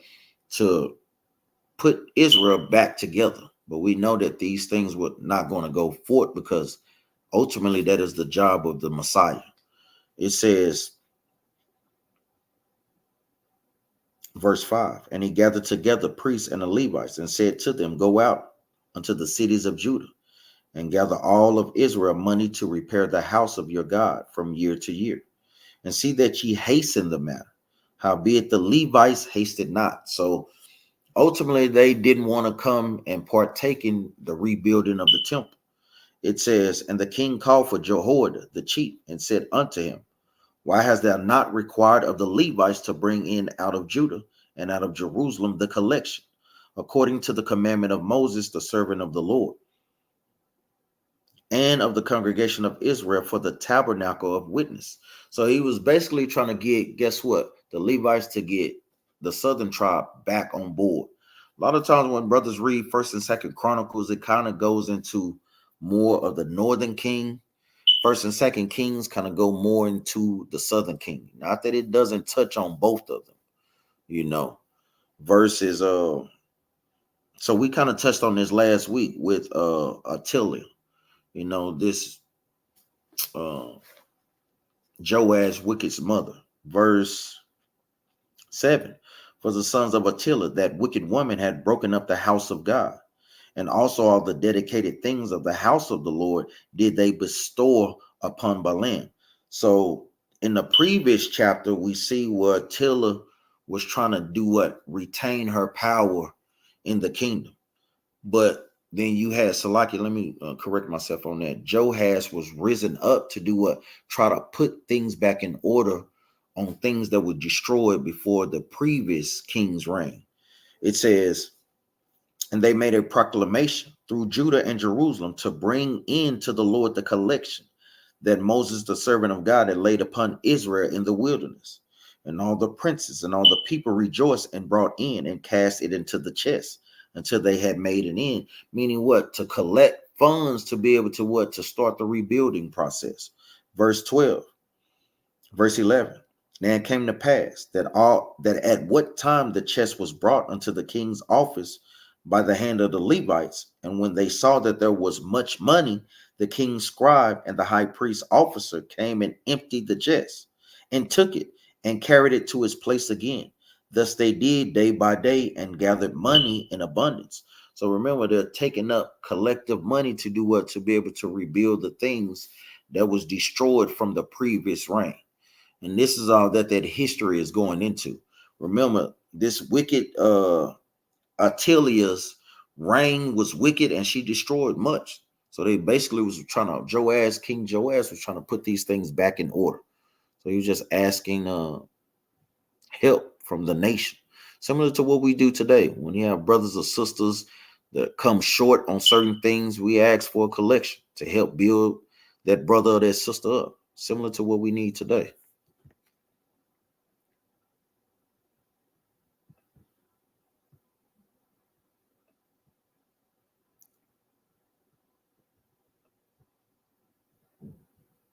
You talking about yeah? Hey, they say it never rains in Southern California, man. Damn sure write these scriptures first, man. It's not always lovey dovey, I promise. Yeah, that's right, Shalom. Brother, they say can't stand the cold weather. It's colder down south. Where you at, Brother Lamar? Like I said, it's chilly enough to bring a bowl, though. So said we brothers need to give to the school. We can get better. Yeah, we can. Shalom, James Collier. And that's what we're there for. That's why we always tell brothers and sisters to donate to this cause. We have a school, but guess what? We need things constantly. Got to pay the bills, got to pay the rent, got to keep the heat on. We got to have a place for a congregation. And remember, it's nothing that we can't do if we come together on one accord. And that's literally what the Bible is teaching us. We don't need Esau for any damn thing. All we need is the Most High, and he supplies us with everything that we need. Officer Yaakov said, Captain, can you go into Sirach 27 for the edification? Let's get there right quick.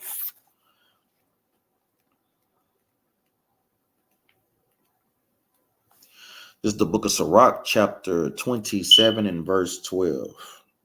And it reads, if thou be among the indiscreet, observe the time, but be continually among men of understanding. Meaning, when you come into this truth, it's a level of understanding that you have to come to. When you're among the indiscreet, meaning people that don't keep God's commandments, they're indiscreet about, guess what, doing whatever the hell they want, and not caring about doing what the Bible say. The Bible says when you come into that time, mind the time, when you'll be around friends that don't keep the commandments, it's not to say that you won't run into brothers and sisters, but there's also come with a level of understanding in this truth, because as you grow more and more in this truth, you don't want to be around the old people or those old people that you grew up with, because they're not on one accord with what we're doing. A lot of times, like you say, if you're not built up enough, you can't be around brothers that smoke too long. Because I know most of my old friends, they smoke. When I see them out in the streets, I'm saying what's up to them. We may chit chat for a little bit, but I don't stay too long, mainly because we be so busy as being leaders. We have jobs, we have families, but the Bible is saying don't be around them too long. If you struggle with weed, why in the hell would you go back among your friends that constantly smoke weed? That's why I say, but be continually among men of understanding. Let's get a precept. Go to the book of Ephesians 5 and 11. Ephesians 5 and 11. Remember, you might want to make sure, and this is how we teach brothers here, man. If Officer Yaakov asks for Sirach chapter 27, verse 12 through 14. Brothers and sisters need to be thinking about precepts that precept with that to give us a better understanding. You know, whenever it's a question being brought up, that's how brothers are tested. That's how sisters' knowledge is tested as well, especially here in the Q&A. I want to see if brothers and sisters are rocking in that same spirit with that Bible verse. Don't be pulling something that has nothing to do with what Ak is bringing out. It's the book of Ephesians, because that's my way of testing brothers and sisters to see if y'all understand these things. Let's say the book of Ephesians chapter 5, verse 11.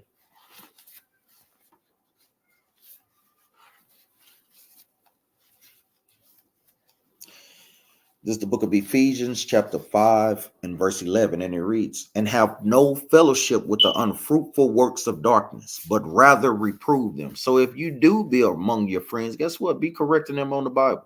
Try to talk to them about this truth. Try to tell them that we are the people of the Most High God. Try to bid them to the marriage. Try to show them that it's a better way. Show them that, guess what, brother? You don't have to keep a horn at your sisters. You don't have to sell drugs, brother. You don't have to, guess what, hate our brothers. Sister, you don't have to be jealous of another sister. So on and so forth. That's what our job is if we do be around these people. Let's get another precept. Let's go to the book of 2 Corinthians 6 and 4.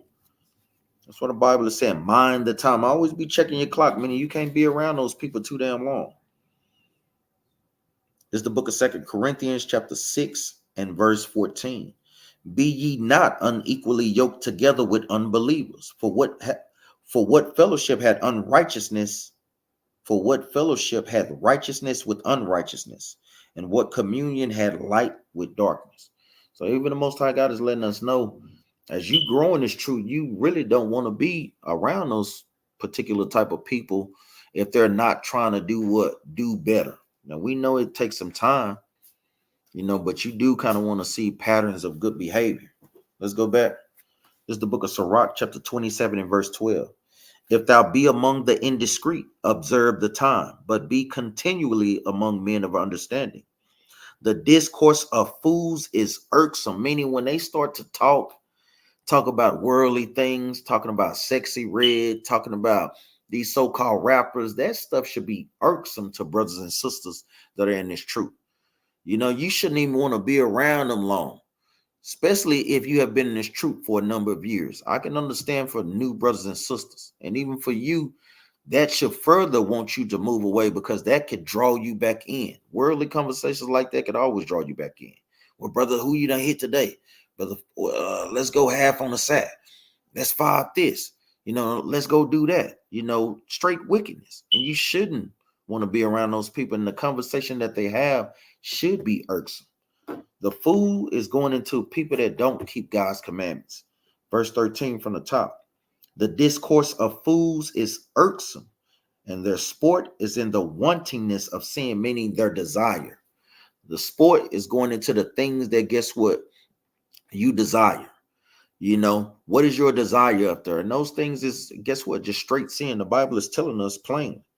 It says, the talk of him that sweareth much maketh the hair stand straight up. I mean, you around a brother or sister and they constantly talking foul. You look back like, damn, I thought I cussed loud. Man, you got this brother and this sister over here cussing like a sailor. That should make your hair stand up, meaning what, you're standing at attention like, dang. And that should make you want to check yourself. It says, the talk of him that sweareth much maketh the hair stand up, and their brawls make one stop his ears. Meaning what? Eventually that conversation can turn into what? Brawling, fighting. You seeing those things, and guess what? You shouldn't want to be around those things. That's ultimately the Most High God showing us what it leads to. You being around people, start to get into talk and so on and so forth. Hey, they may start fighting around you. Just straight wickedness. It's giving you an example on why you shouldn't want to be around those brothers and sisters, man.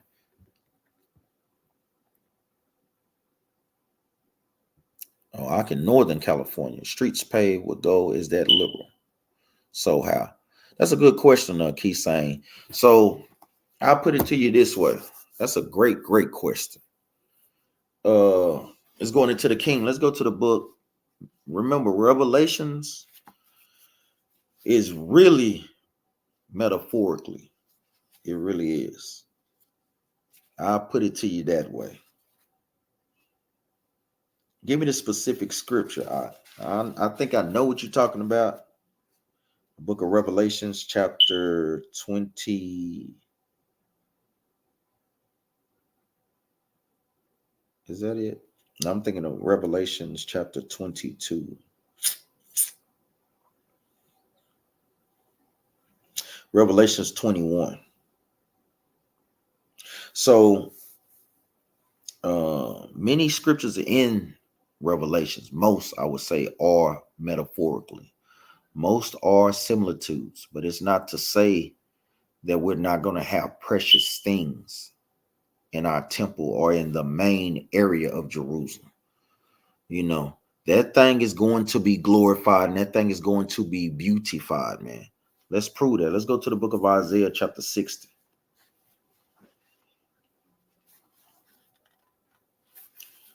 The kingdom is going to be beautiful, or our headquarters, so to speak. Think about how America's headquarters or Esau headquarters would be similar to what Washington, D.C.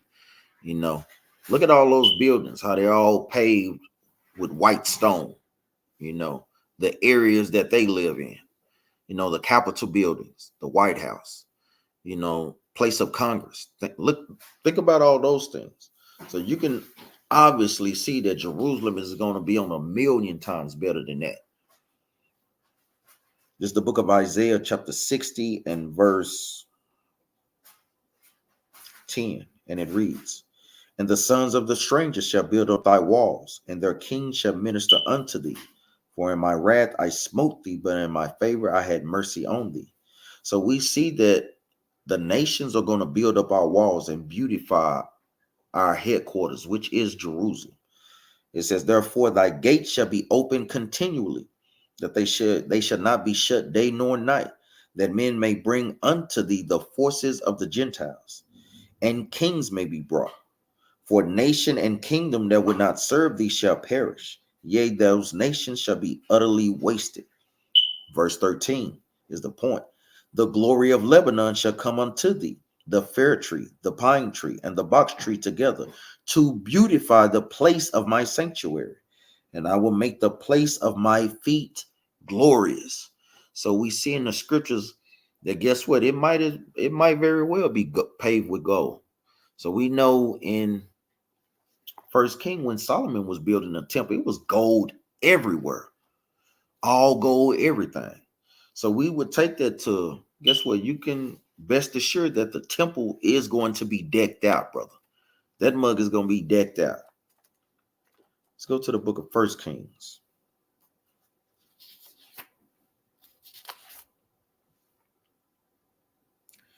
First Kings chapter 10 and verse.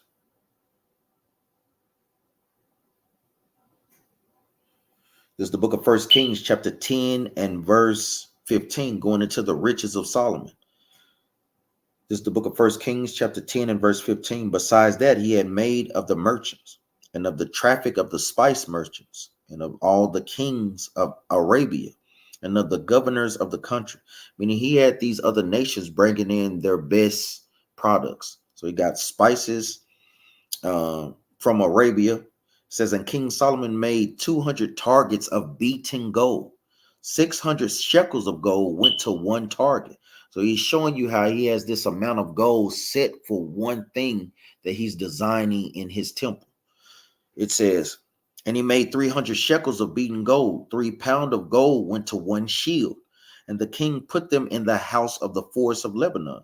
So you had 3 pounds of gold on a shield for even like his guards. You know, so these things was very much beautified, man. Meaning what? He had so much riches, he just had gold for days to do what? To do what he will with it. Meaning what? To beautify the place of the Lord. Verse 18. "Moreover, the king made a great throne of ivory and overlaid it with the best gold. The throne had 6 steps, and the top of the throne was round behind. And there were stays on either side on the place of the seat, and 2 lions stood beside the stays. So he's showing you how King Solomon's place was decked out. He had 2 gold lions on each side. Then he had other lines going down the steps. I know a brother from IUIC drew a description of that. Man, that brother did a great job. Verse 20, it says, and 12 lions stood there on the one side and on the other 6 steps. And there was not the like made in any kingdom. So you can just see a little on how glorious King Solomon's place was. Just imagine how Christ's place is going to be and how our headquarters, Jerusalem, is going to be. That's just to give you some insight on that.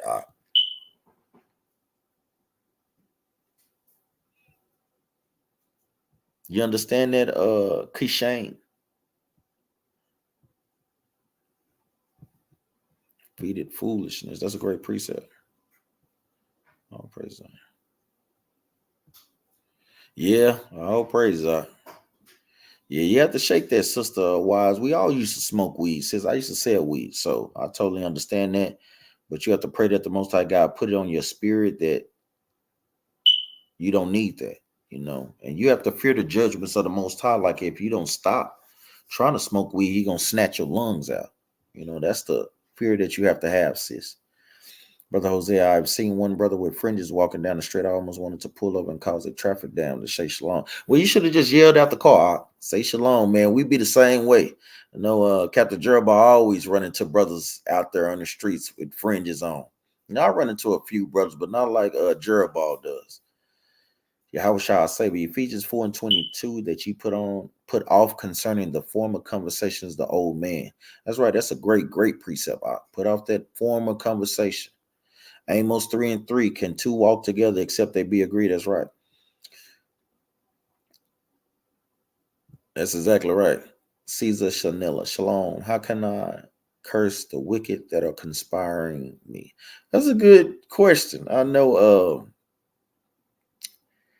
our brother Naquan from WFI, he kind of touched on that. Hey, we can pray for the destruction of the other nations, man. That's why we have the book of Luke, chapter 18. Hey, just throw up some prayers. Even in the book of what is that? 1st, 2nd Kings, where Elisha cursed those children, man, wicked children, man. And it caused 2 she-bears to come up out of there and turn their behinds up. So yeah, you can always throw up prayers. If these other nations are giving our people here, hey, throw up some prayers that the Most High God trouble them in their dreams, man. Remember Israel. Our name Israel means the prince that has power with the Most High. Even what we read in the book of 1 John chapter 3, where it says, the Most High got to give us anything if we ask it according to His commandments. So we always have to keep that in mind, even putting fear upon these nations.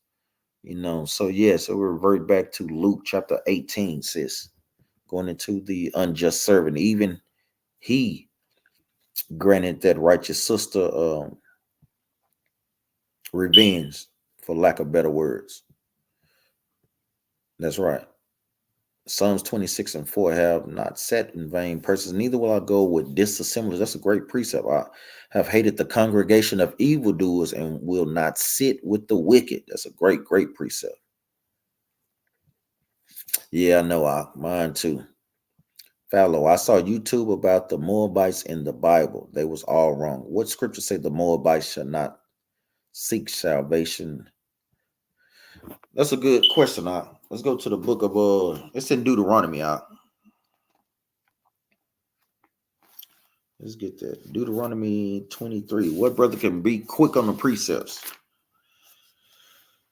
Deuteronomy 23 and verse 3. This is the book of Deuteronomy, chapter 23 and verse 3. An Ammonite or Moabite should not enter into the congregation of the Lord, even to their 10th generation shall they not enter into the congregation of the Lord forever.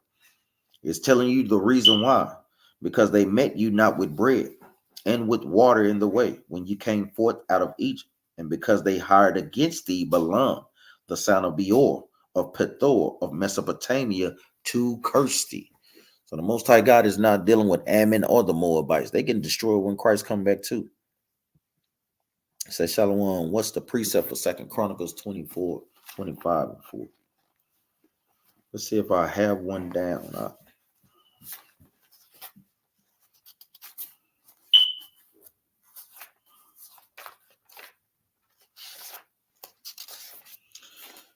25 and verse 4. This is the book of Second Chronicles, chapter 25 and verse 4, going into Amaziah. But he slew not their children, but did as it is written in the law of the book of Moses, where the Lord commanded, saying, the father shall not die for the children, neither shall the children die for the fathers, but every man shall die for his own sins. That's a great precept. So you see, you have to find that law that it's talking about. So let's go. Let me look at my other Bible. See if I have the precept. Second Chronicles 25 and verse 4. Find it right quick. The one I'm thinking about is in the book of Ezekiel, but I want to find the one that you can use. I'm gonna one that I can tell you real quick while I look for that one in the law. Let's go to the book of Ezekiel. Let's go to Ezekiel. Let's see.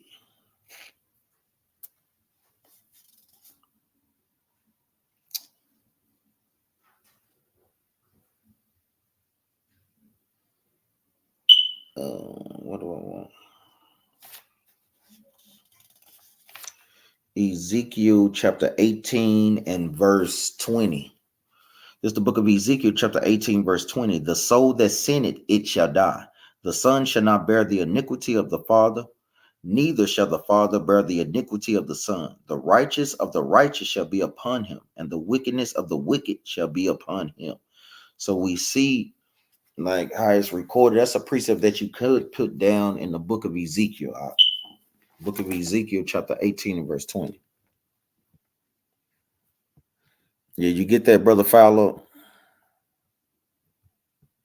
So, Cap, it's okay not to want to court brothers who are not.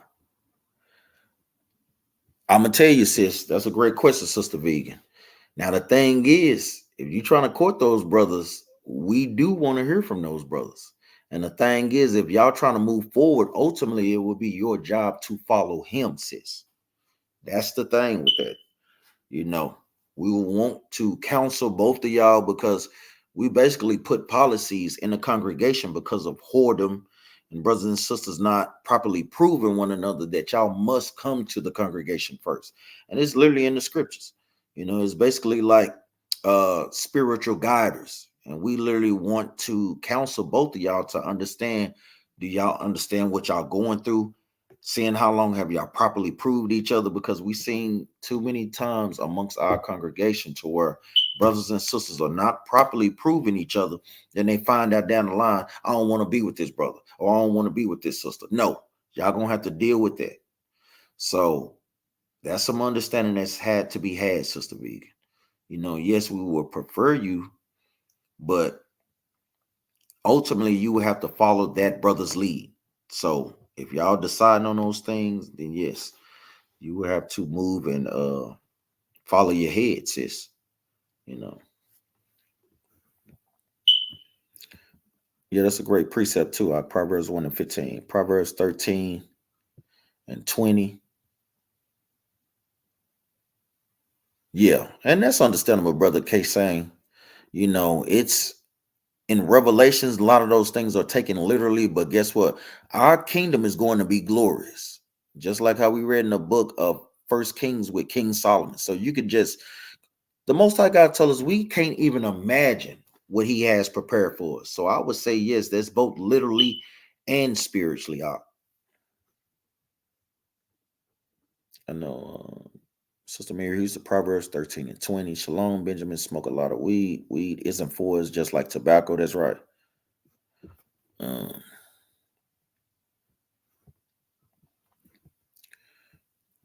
me make sure. I want to make sure I'm touching everything. Did you get there, Brother Fowler? Do you understand that, Sister Vegan?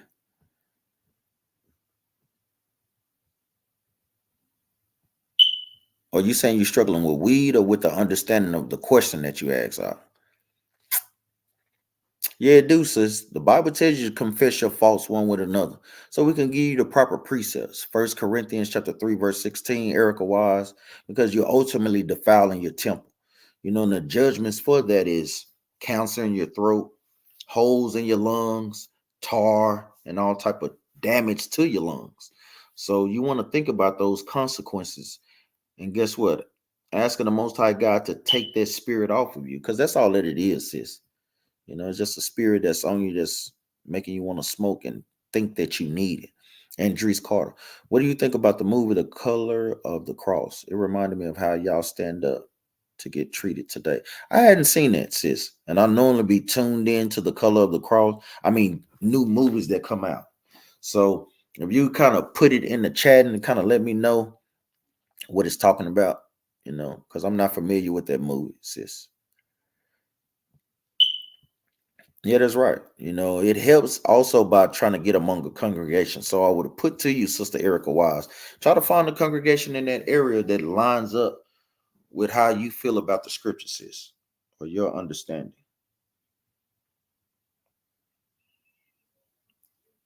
Shalom, Captain Benanama, unable to ask questions on the YouTube. Can you tell me all the 12 tribes translated into today's ethnicity? So I know you got people texting me too. I know we have a flyer. You know, hand me that baby real quick. It's on my table, that flyer. And I'm sorry that I on my side. For the brother or the sister that text me, I was kind of seeing. Plus, my phone raggedy as hell. You can. Let me see. So we have. I know a person just text me with that. I could look it up real quick, but thanks, man. It says the Judah are the American blacks. Benjamin is the West Indian. Levi is the Haitians. Ephraim would be the Puerto Ricans. Manasseh is the Cubans. Simeon, Dominicans. Zebulun would be the Guatemalans. Gad would be the American Indians. Reuben, the Seminole Indians. Asher, Colombia to Uruguay. And Issachar would be the Mexicans. And you have Naphtali would be Argentinas or the Chileans, for brother or sister that text me that. And remember, you can always Google those things as well. Put in there uh Israelite 12 tribes chart, and it'll come up. I believe that's literal. That's right. You know, that I said this when we go precept upon precept, that's exactly right, brother Don Israel. You know, and that's why I precepted with King Solomon. I mean, First King Salakia. That's exactly right. That's a great point of looking at it. So I would say that yes, that is literal in that context, but it's many other things that are not. So Erica Lamar, First Corinthians, that's right. Great precept, Officer Yaakov. Put in our precept. We always bring the brothers and sisters. Trying ain't good enough, Brother Lamar. Best start doing. I don't want to lose you. That's right. Wisdom of Solomon. You asking a breakdown on that, Brother Jonathan? Because I know, remember what we said?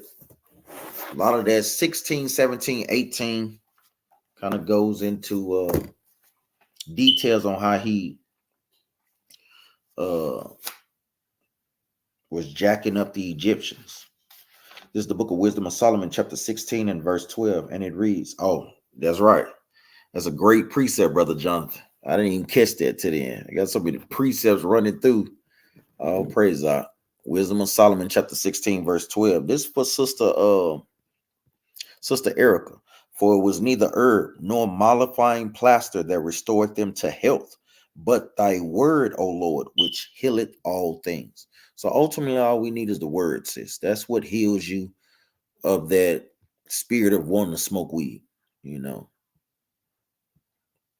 that's right. Those prayers avail it much.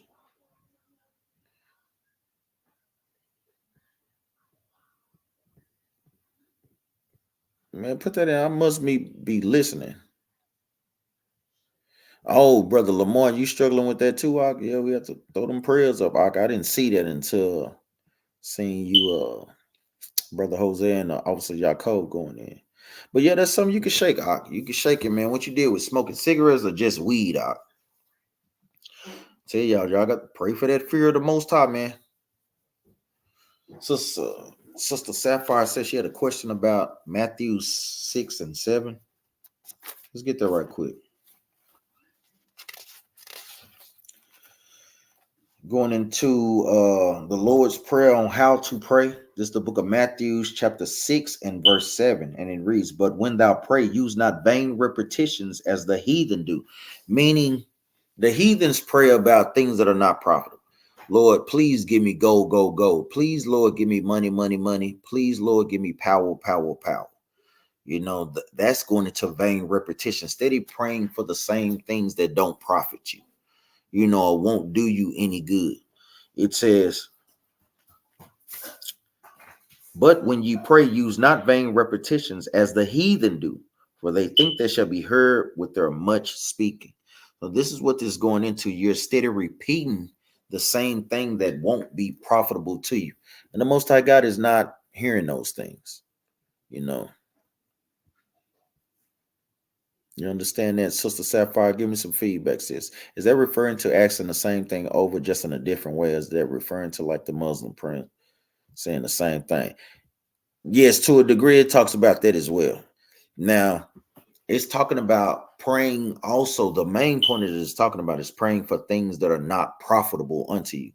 But this because it's okay for us to constantly keep praying for the destruction of America, of this nation, you know. That's how you know is literally talking into things that are unprofitable. Sister Mary Houston put in there 2 Kings chapter 14. Oh, yeah. Yeah. 2 Kings chapter 14 and verse 6, and it reads, "But the children of the murderers he slew not, according unto that which is written in the book of the law of Moses, wherein the Lord commanded, saying, The father shall not be put to death for the children, nor the children be put to death for the fathers. But every man should be put to death for his own sin."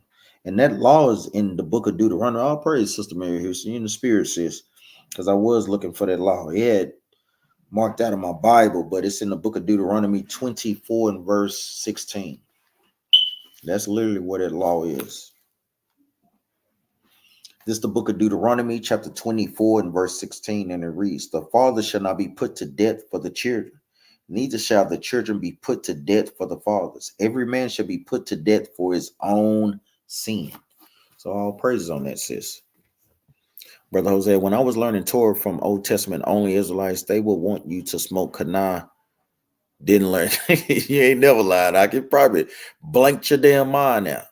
Andres Carter, I thought Asians can never get in because of incest. That's another part of it too, sis. That's another part of it too, Sister Andres Carter. That's definitely a part of it. Done Israel. Thanks, Ak. You in the spirit. Right when I was reading it, he was typing it, putting it in. The water cow. I honestly not even interested in courting at the moment, but the one time I entertain it, it terrified me. I just wait until I don't feel pressure. Well, yeah, you should never be pressured to court anyone, sis. You could always just, if a brother comes to you, just because a brother may come to you and tell you that he's interested in you, you shouldn't feel pressured to oblige him. Like you can tell a brother, like, brother, I'm not ready yet, you know, kind of break those things down. Like I'm not ready. I'm not at a level that I want to be. I'm not comfortable enough. You know, you want to make sure that you do communicate those things. Want you how to keep you in darkness. That's right. That's what you preach. Yeah, that's right, sis. You know, you have to know those things. Abraham, Genesis 49, break the personality of the Israelites, which are the 12 tribes. That's a long breakdown. You know, a long, long breakdown. I have did a little bitty class on it. What's up? Yeah, all right. I have did a little one on that. So, but just a quick one. It's the book of Genesis, chapter 49 and verse 2.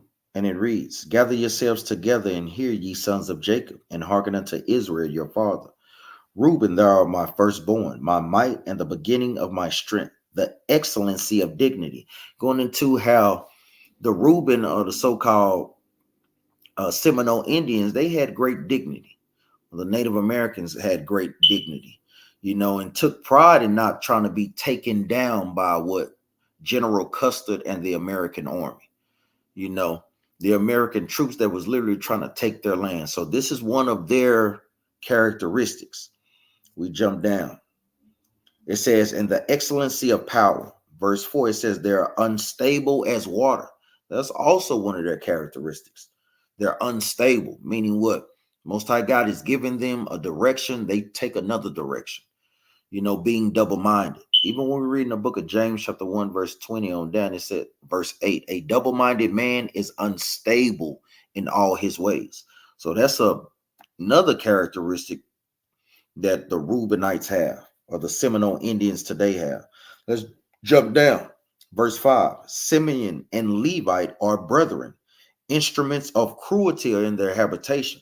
So why is it making reference that Simeon and Levites are brothers? He's warning them because in these last days, they wouldn't know that they're brothers. They're literally scattered on the island of Hispaniola. You have the Dominican Republic, and then you have the island of Haiti. They're constantly at odds with one another. They don't know that they're brothers.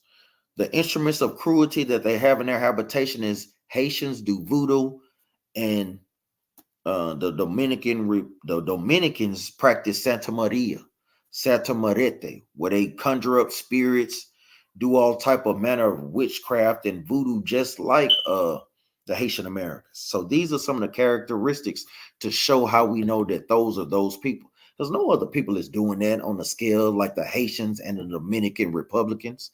No other nation of people, no other race of people is doing it to that degree. They got all type of curses that you can go over there and be put up under, man. All type of wickedness that they have in their habitations, man. The dolls to these different idols that they have put up, thinking that these things could either bring them money. You have certain things that they think can bring them success. No, that's habitation of wickedness. Let's jump down.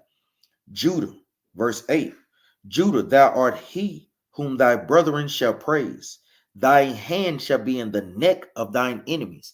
Meaning in the last days, Judah will be dwelling so close with the enemy. Over here in America, we're constantly at odds with who? Edomites or Caucasians today. We dwell so close with them, we could put their neck in our hands. And the Most High God has literally done that for a reason. For one, for us to do what? Raise up the 12 tribes of Israel. I'm going to show you another characteristic. It says, Judah, thou art he whom thy brethren shall praise. Why are they praising us? Because we're the ones on the forefronts waking up our people. It says, thy hand shall be in the neck of thine enemies. Thy father's children shall bow down before thee, making reference to Christ. Verse 9, Judah is a lion's whelp from the prey. That's not what I want.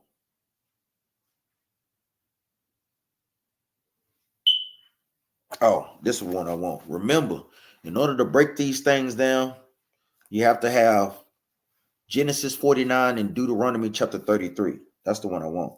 Let's go to the book of Deuteronomy 33 and verse 7, because this is another blessing or characteristics that the children of Judah was given. The book of Deuteronomy 33 and verse 7. And this is the blessing of Judah. And he said, hear, Lord, the voice of Judah. So one of our blessings or one of our characteristics that we'll be able to use our voice. What does a voice do? It speaks the words of the Most High God.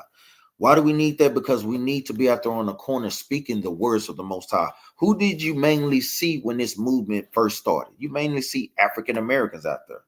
You mainly see Benjamites out there. You mainly see Haitian Americans out there on the forefront, because that's basically going into the Southern tribe. We're the ones that's mainly out there on the forefront doing what? Teaching this word. So that's one of the characteristics of Judah. It says, and bring him unto his people, Let his hands be sufficient for him, and be thou an help to him from his enemies. So our hands literally did help us.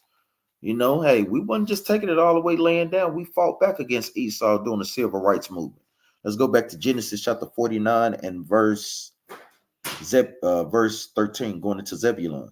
Verse 13, Zebulun shall dwell at the haven of the sea, and he shall be a haven of ships, and his border shall be unto Zion. So this is just basically showing us how Zebulun would know how to navigate the seas. He would stay in that area to what we would know today as the canal, the Suez Canal. Not the Suez. What is the other canal? Help me out, brothers and sisters. Not the Suez Canal. Yeah, I see that now, Brother Jonathan.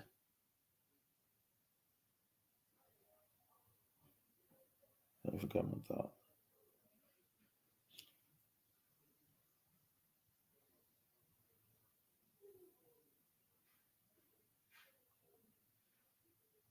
Not the Suez Canal.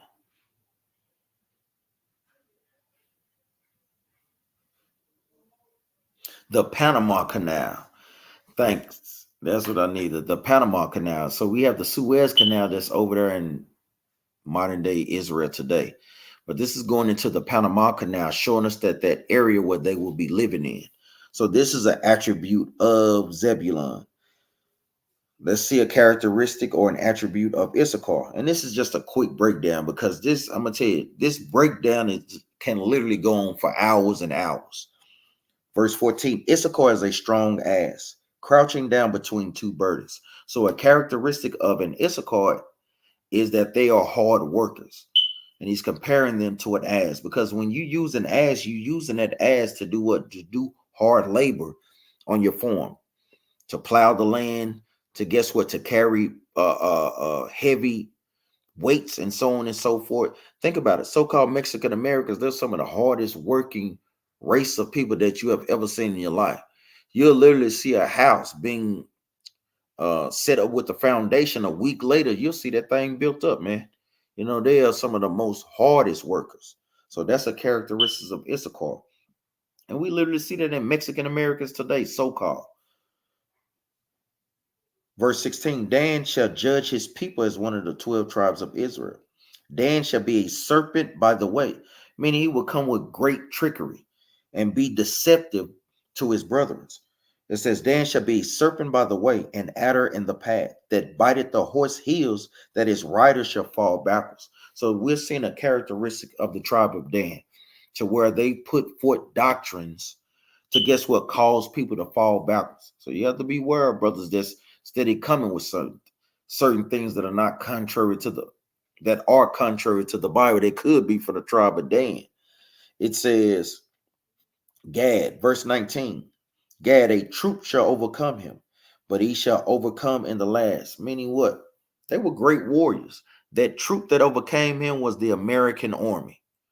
With General Custer's, those things that our people did not want to learn about in American history when we was growing up. But we see now those things can be utilized in the understanding today. They fought hard, but eventually the Most High God gave them up.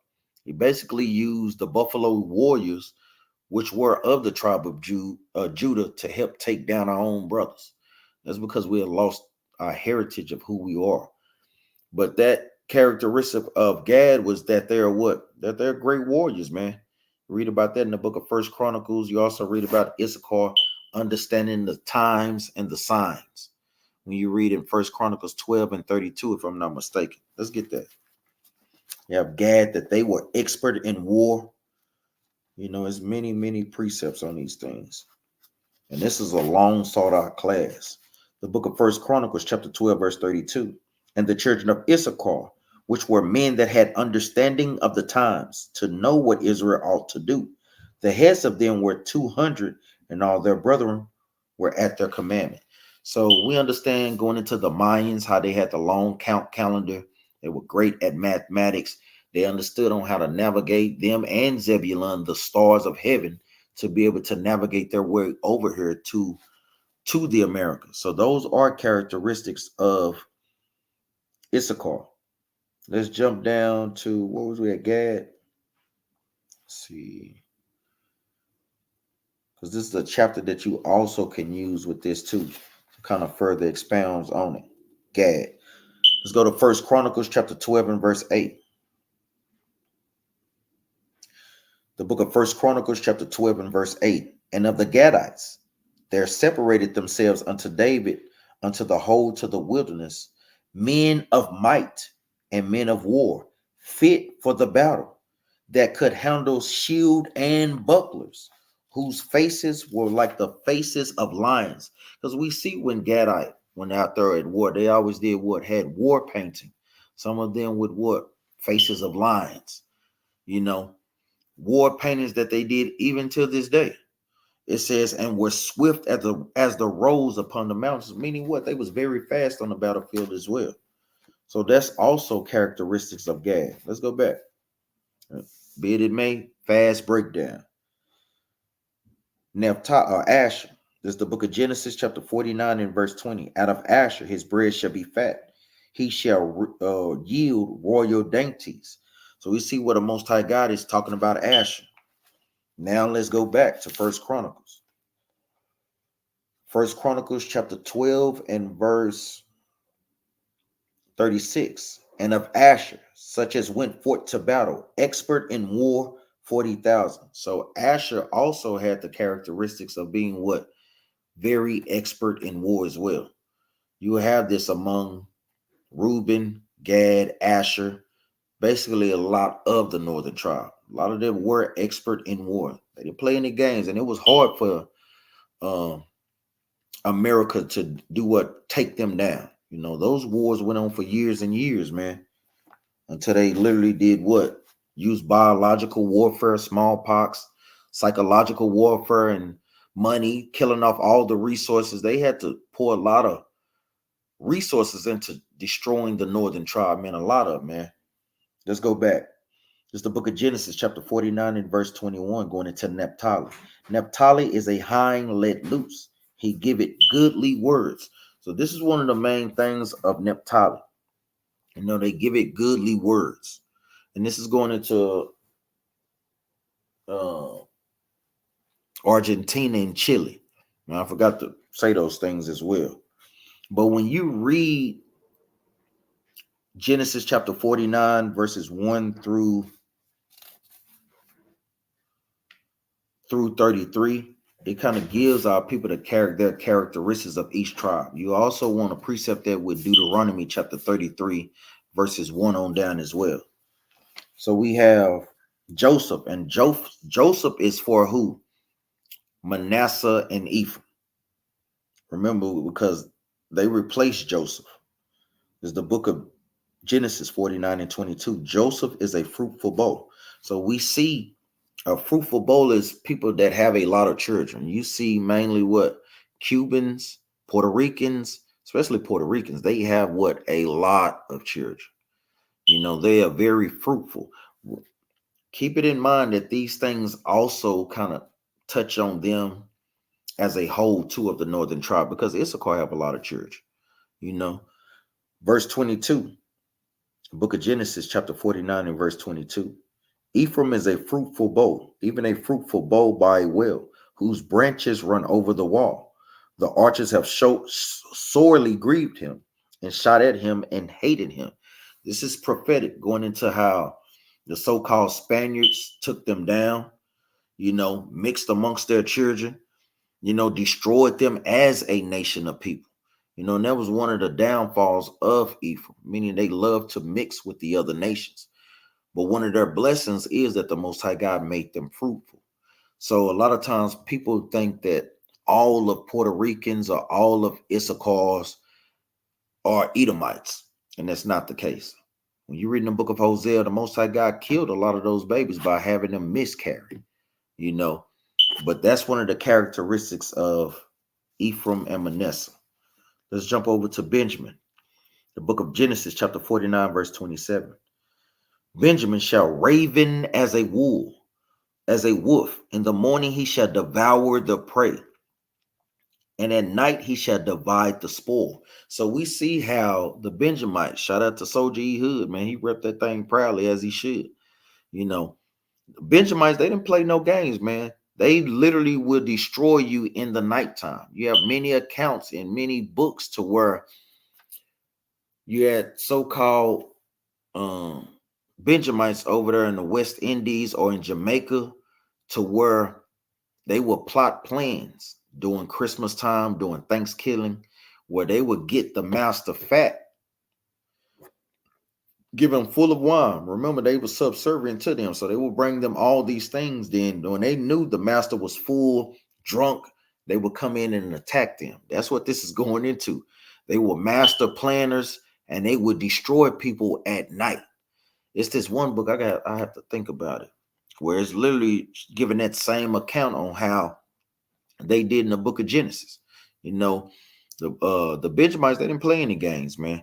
So we see certain characteristics now. We can go deep into it, but that is for another class, because this is a long sought out breakdown. Thanks, Op. Yeah, that's right. Even like Sister Genesis said, consider the weed these days all poisons and chemicals. Is Proverb 8 and 36 a good precept for Deuteronomy 24? Let's get there. Let's read Deuteronomy 24. Just 24 and what, Op? Make sure you put the verse in here. This is the book of Deuteronomy, chapter 24 and verse 1. When a man had taken a wife and married her, and it come to pass that he find no favor in his eyes, because she had found some uncleanness in her, then let him write her a bill of divorcement and give it her and send her out of his house. So yeah, you could that really goes, that precepts with Sirach. Let's see what you got in Proverbs though. This is the book of Proverbs, chapter 8 and verse 36. So what you want? The book of Proverbs, chapter 8, verse 36. But he that sinneth against me wrongeth his own soul. All they that hate me love death. No, that's not a good precept for that. Not a good precept for it. Follow Deuteronomy 23 and 7. Do not abhor Edomite or Egyptian. Their children shall enter to the congregation. What is the difference between congregation and kingdom? Is really no difference. The congregation and the kingdom refers to the Israelites. Always. Let's go to the book of Psalms 74. This is the book of Psalms 74 and verse 2. Remember thy congregation, which thou hast purchased of old, the rod of thine inheritance, which thou hast redeemed, this Mount Zion, which is another name for Israel, wherein thou hast dwelt. So we see the congregation is referred to as Israel. Now let's get another precept. Let's go to the book of Acts chapter 1 verse 6. This is the book of Acts chapter 1 and verse 6. When they therefore were come together, they asked of him, saying, Lord, wilt thou at this time restore again the kingdom to Israel? So we see in Acts chapter 1, verse 6, where the kingdom is referred to the Israelites. And in the book of Psalm 74, verse 2, the congregation is referred to the Israelites. You understand that, Brother Follow? No, like I was telling them to read it if they wanted to know about them. Oh, okay. All praise God. I had to mention this movie. Damn it, you had me break that whole thing down. God damn it, Abraham. Adrius, I had to mention this movie 3 times tonight. Apparently, YouTube don't want you to watch it. It's on YouTube, and it's literally the first time I cried over a biblical movie. Everyone, please watch it. Yeah, but you can put it in the chat, sis. Put it in there. Lamar, next time you want to smoke, look at the cigarettes. If it's pork, remember, yeah, that's right. It's another way. The director is Haitian. All praise. I'll check it out. YouTube. Been out over 10 years. You can tell someone the truth. Producer. Been suppressing it. Yeah, I have to look into that.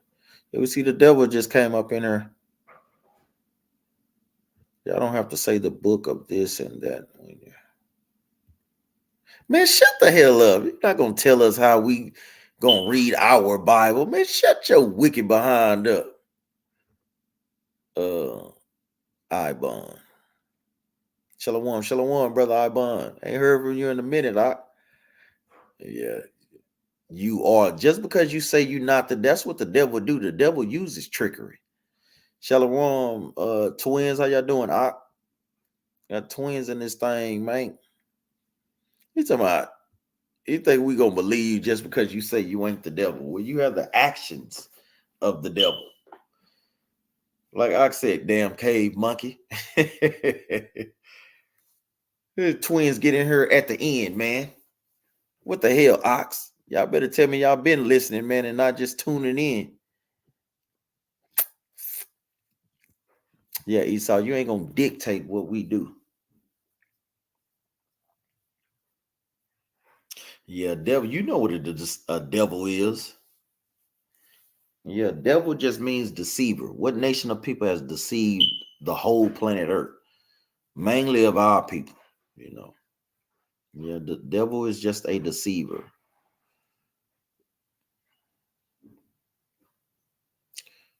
Yeah, the devil is you, man. You know, hey, the devil is manifest, man.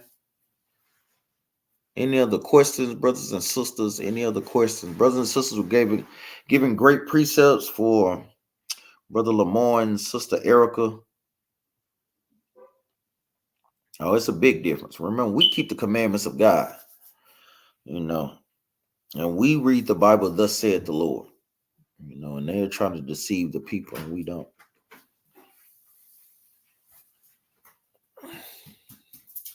All praises.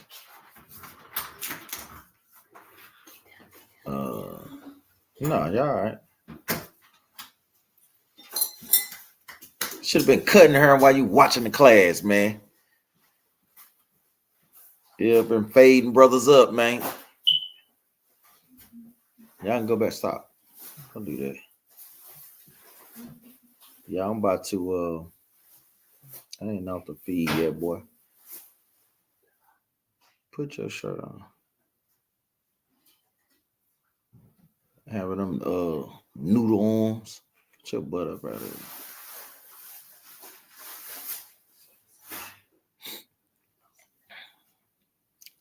You mean similar to what you be doing? You be putting nigger up in there?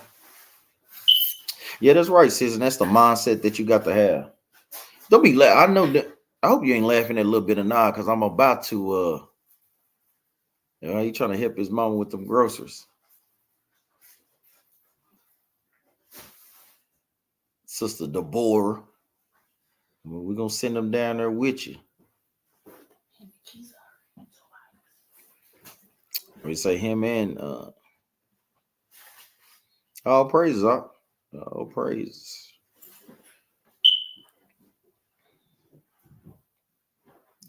Like I said, Jeremiah 49:10, he have made him buried, but uncovered his secret places, and he should not be able to hide himself. His seed is spoiled, and his brother and his neighbor, and he is not. It's a great precept. Yeah, Tobias too. Yeah, we send both of them down there with you and sister. Sis, y'all can have them. Any other questions? If not, let me say we passed that 2-hour mark. Yeah, I know, but you already know. Y'all can go back over it and watch it. We thought we had some smoke up in the chat. But the brother Aaron one didn't want to click the link. You know,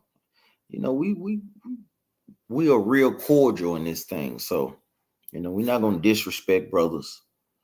We give them. We understand there's gonna be differences of doctrine. We just want to go through the scriptures and get the correct breakdown. Says y'all using metaphors and taking them literal. No, we take the ones that we're supposed to take literally. Christ gave us understanding in the book of Matthew 19:16 on how to get the kingdom. So I don't understand how you could take Christ telling us to keep the commandments metaphorically. That's crazy. Yeah. Shoot, Milan always open. I always open.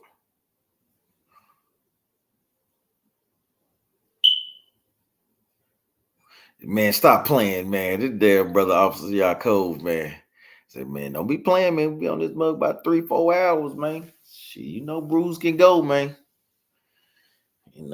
Bruce can go, man, especially when it comes to the scriptures. You have to kind of pry me away from scriptures and breaking down class. Because, like we say, a lot of times, brother, I always have to reiterate these things, man. Y'all think it's for all of us. Iron sharpening iron kind of gives me things on I can go back and study, you know, and that I can always freshen up on, you know, to be able to bring more edification to our people. So Q&As just don't help brothers and sisters, it helps us as well. All praise God. Like you say, shoot, go back over it. We didn't say the Samoans. You see, right now you coming in here to deceive. We didn't say the Samoans. We said the Simeonites or the Seminole Indians, Salakia. We didn't say Samoans. You doing some deceitful stuff right now. Hey, Idris, please get that demon out of here. I'm trying to learn righteously. Yeah, don't worry about it, sis. You just overlook him. He's doing what a demon does. I wish Aaron would have clicked the message. I know, sis. We was trying to get we got brother Nohoa died, man. Come on, man. Where you been at, man?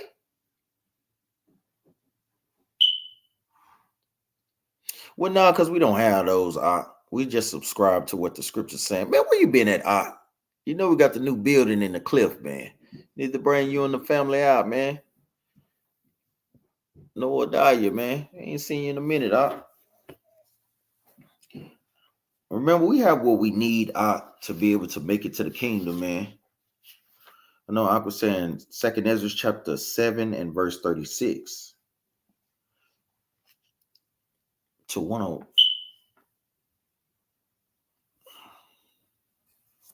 2nd Ezra chapter 7 and verse 36. Is that the right one up? What you mean missing verses? You have to give me some more information on that. Missing verses of 2nd Ezra 7 and 36 to 105. Yeah, you have to give me some more information on that because I see mine it stops at 70. So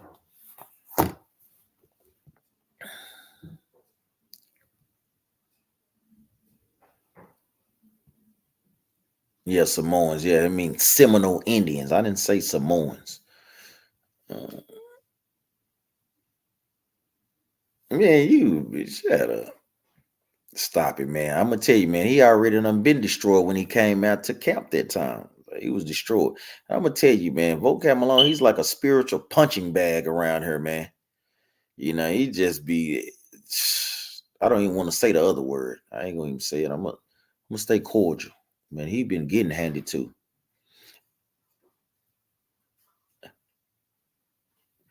Well, I thought Officer Yaakov dropped that link of of vocab get destroyed by us, man. That would have been funny as hell. Yeah, kind of. Yeah, I don't know what you're talking about on those. Missing books too. First Kings. Alistair Crowley, shut your butt up. Man, for real. No swag Malone already got dealt with, man. For real. Hey, you got Captain J Ball on it. You know what it is, man. Hey, man, he ain't no damn excellent debate. He got destroyed by us, man. He's still getting passed around as we speak. I'm gonna tell you, man, his only reason why his channel even exists is because of what we put out. He wouldn't have nothing if he wouldn't try to be going at Israelites. Because I'm gonna tell you, if this wasn't the truth, why would you even waste your time? Like we ain't wasting our time with those fake small hats. We ain't wasting our time because we know that they the devil that the Bible speaks of. So we don't even give validity to what they doing, you know. So we pay them no mind at all, man. No, I mean you can ask me. I just you want me to give you a link because I don't know what you're talking about. If you can't type it. Alistair, that had to be the dumbest thing that you have ever said. It's my how is there two kings, but we'll let you figure that out. He dumb as hell. Okay, if you keep thinking that, Yaquab, he always put out something entitled. That's right. That's the only way that he can get any views. Remember, Andres, don't feel no type of way, sis. We used him to teach brothers and sisters on how to go to the precepts on false doctrine that he comes with. We allow him to stay in here because he always come with uh, doctrines or talking points that a lot of times our people may have, sis. So these things could come up, Andres. So you don't take it as a way, like that you can't learn from it. Yeah, you'll be able to learn something from it. Because a lot of times he gonna ask questions that some of our brothers and sisters may not ask, that they need to know about. You know. Remember, we have to know how to defeat these things and combat it. So yeah, don't feel no type of way, Sister Andres. Yeah, for real. The link is up in there.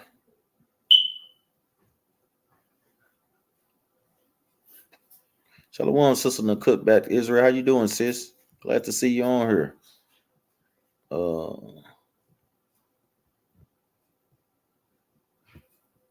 Yeah, but yeah, most definitely, Brother Noah Dyer.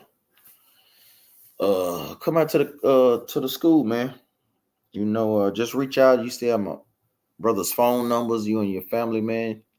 I think matter of fact, I think you stay by me, Ox. So the school's a lot closer, Ox. A lot closer. If I remember.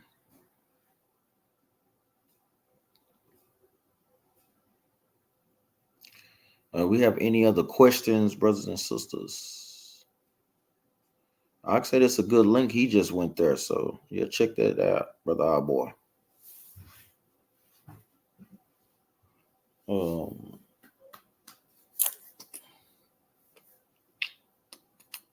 Yeah, we thought we had some smokes earlier, J Ball. Brother Aaron won, but he didn't want to click the link. So when Yar was up in here, man. So he didn't want to click the link, so we ain't getting no smoke, man. Like last week with the false Christ, man. That brother was hilarious. Our people, man, bugged out. He said it's still not working for him. But if you just go on there, type in Battle Axes vocab debate.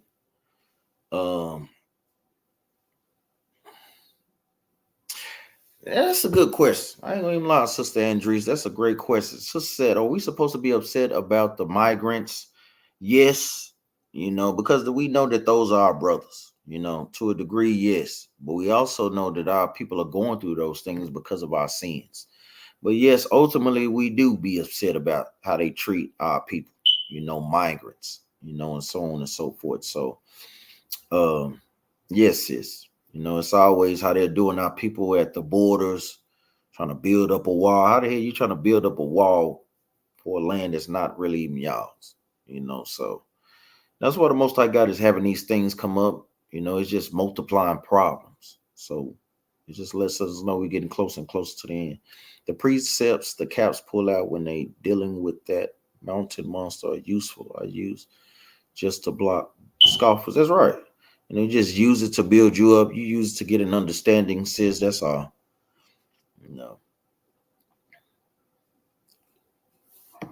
Yeah, he was scared of the smoke, Brother Lamar. But yeah, that is a great question. Yeah, we do supposed to be upset because they are our brothers. You count them a mountain monster. That's literally what they is for real. But like we said, we pray, brothers and sisters, share, like the video, help us push this truth. And y'all can donate to the Cash App, Battle Axes Cash App, man. We need help, especially from our nation of people. That's a way that brothers and sisters could give arms, to help us keep the lights on at the building, the internet, place of worship, especially for brothers and sisters that are trying to come down. You have a place to celebrate Passover, to celebrate Pentecost, you know, Purim, destruction of Nicanor. Shalom, shalom, brother Vicious Judah. How you doing, brothers and sisters? I'm gonna tell you, I'm gonna get on y'all, but y'all must have watching that damn playoff game, man. Brothers and sisters coming up in here late like that, man. We may have some smoke. I heard that. We may have some smoke. Brother Aaron said you finna click the link. May have some smoke.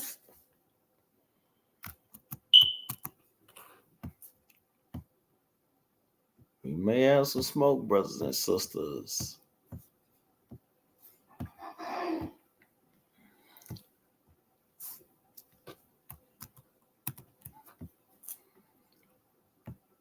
If we do, I'm gonna get Captain J Ball on it. We may have some smoke, brothers and sisters. I know. Say click the link. Sure, everybody wants you to click the link, man. Say click it, brother. Everybody watch it, man. I know Aqua saying, can we go into Psalm 60 and 8? Into it right quick.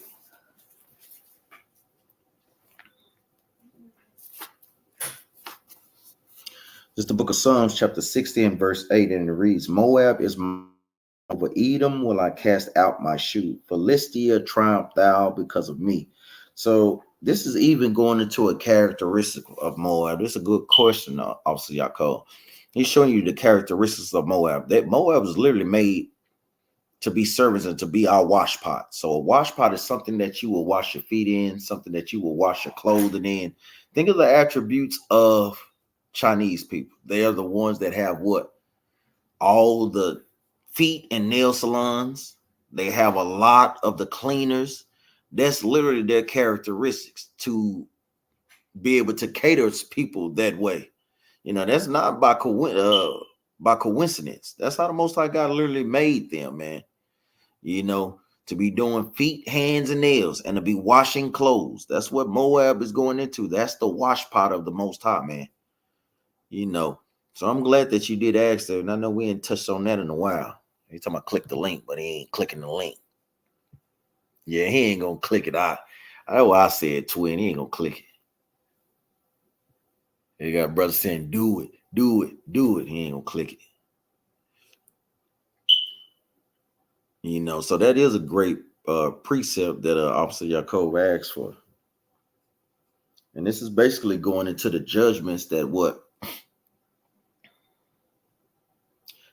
Well, no, they can't, sis, because you don't know them. And according to the book of Sirach, it tells you don't invite every stranger into your house. Yeah, we have brothers and sisters that are out there, but you can't invite them into your house if you don't know them, sis. We can't do that. I'm going to keep reading this real quick. This is the book of Psalms, chapter 60 and verse 8. Moab is my washpot. Over Edom will I cast out my shoe. Meaning what? The Most High God is going to kick them out. There's going to come a time where these judgments are going to be enacted on the earth and enforced.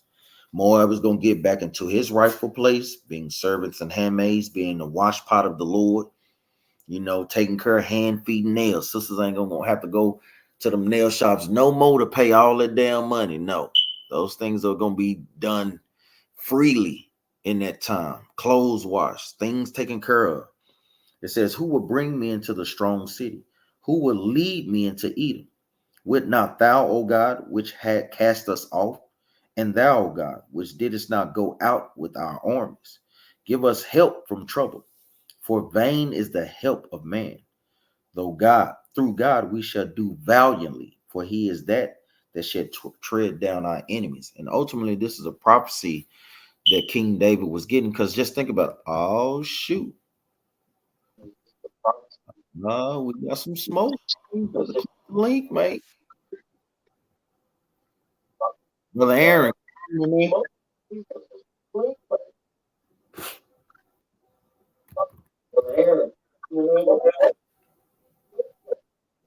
Brother Aaron. Yeah, Elias. Your name Elias?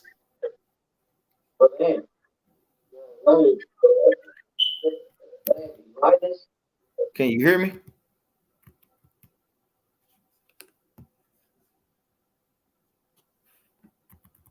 Hello?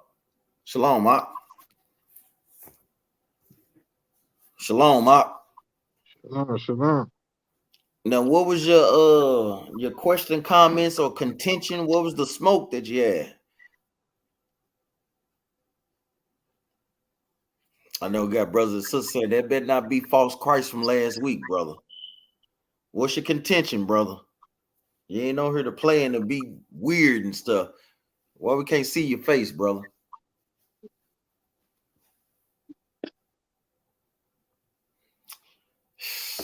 People, man. I'll give you one more time, brother. Aaron, what you want? Man, I can't with y'all brothers and sisters, man. Y'all, your brother officer, y'all cold, man. Let me, brother. What's your contention with the scriptures, brother? So you think we don't teach the truth? Hey, he kicked his own self off, man. We're gonna have to end on that note, man. So what? That's freaking Jesus, man. Israel, man. I can't deal with y'all, man. Y'all. So another count said in 1 Corinthians chapter 11, when Paul was talking about men covering their heads, it was referring to men's fashion in Greek at the time. He didn't like how men. Yeah, we totally understand it. We know our brother Sakara, that's their understanding of that. And we understand that to a degree, you know.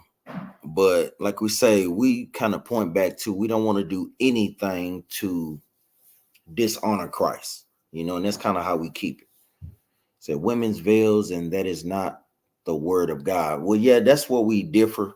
We understand that those are epistles, but we understand that those things are ordained obviously from the Most High.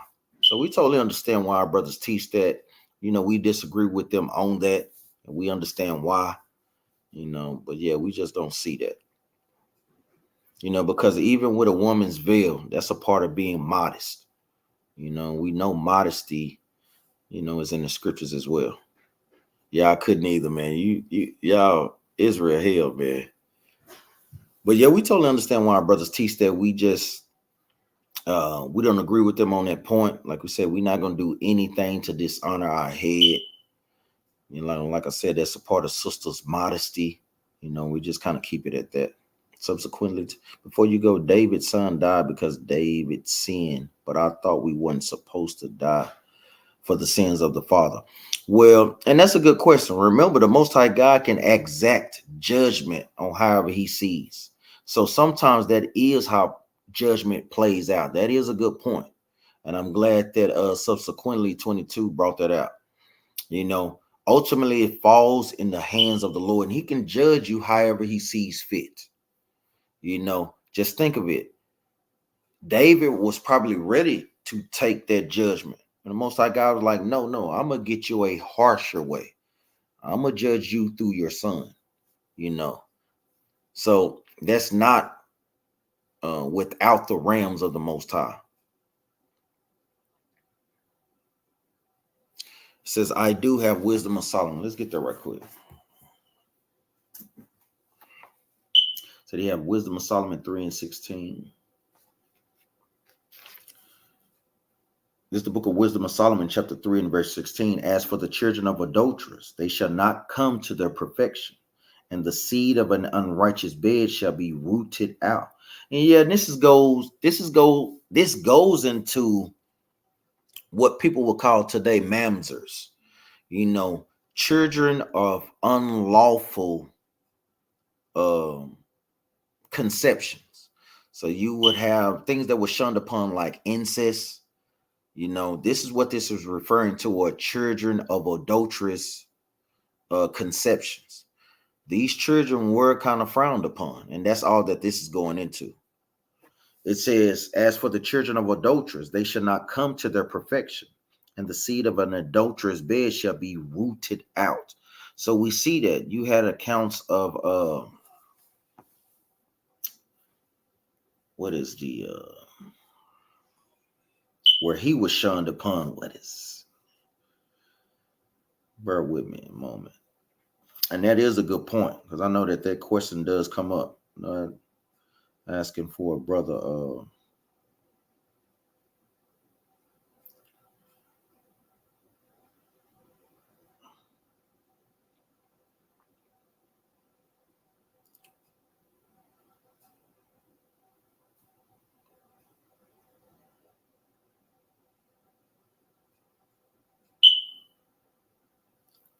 Bear with me.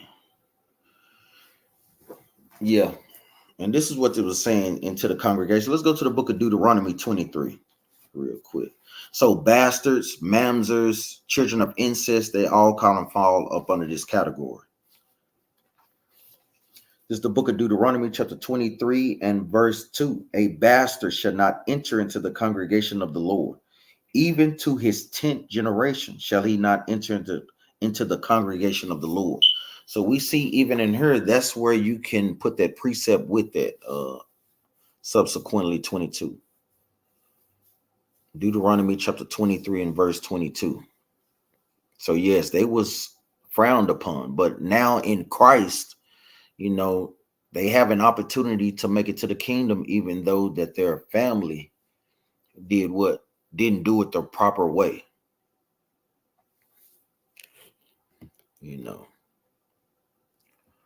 That's right. Even 2 Timothy 3 and 16. You understand that subsequently 22?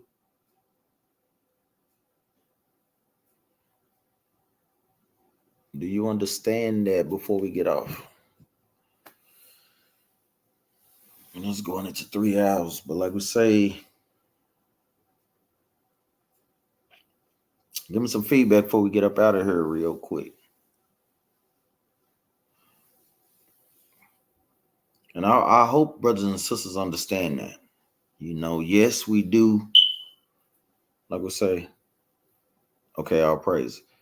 Remember, the Most High God can exact that judgment on you. That's why it's so pivotal that brothers and sisters try their best not to sin, or if you do, to repent for those things. Because yes, ultimately, the Most High God can bring that judgment out through you for that particular sin, or through, our children, or through your wife. We have to be mindful of these things, in correlation with Ezekiel chapter 18 and with Deuteronomy 24 and 16. So that's a great question. And I know sometimes it can seem a little confusing, But with that, we give our honor and praises to the Most High and to His Son, Yahushua. We always tell brothers and sisters to keep the law, statutes, and commandments. So we always like to bring out a law. So we just go back to what we read earlier. I started at verse 14. This is the book of Deuteronomy 24 and verse 14. Thou shalt not oppress an hired servant that is poor and needy, whether he be of thy brethren or of thy strangers that are in thy land within thy gates. Now, who is this making reference to? This is making reference to our own people, because guess what? Our own people can be hired servants, and they also can be strangers. But we know it's our people because when you read in Leviticus 25 and 35 and 45, it says that we can rule over the other nations with rigor. So we can't oppress our people. If a brother is working for you, you're commanded to pay him the wages that you owe him. Don't be sitting on the brother's money. Don't be playing with brothers and sisters' money and so forth. If sisters have businesses, pay the money that brothers and sisters owe. Cannot oppress our people and make the brother work 15 hours and not pay him overtime. No, we can't do that. And with that, we give our honor and praises to Yahweh, Bahashem Yahweh Shah. Shalom to you, brothers and sisters. Y'all be safe. Any question, any counseling, feel free to reach out to the captains. With that, we say shalom.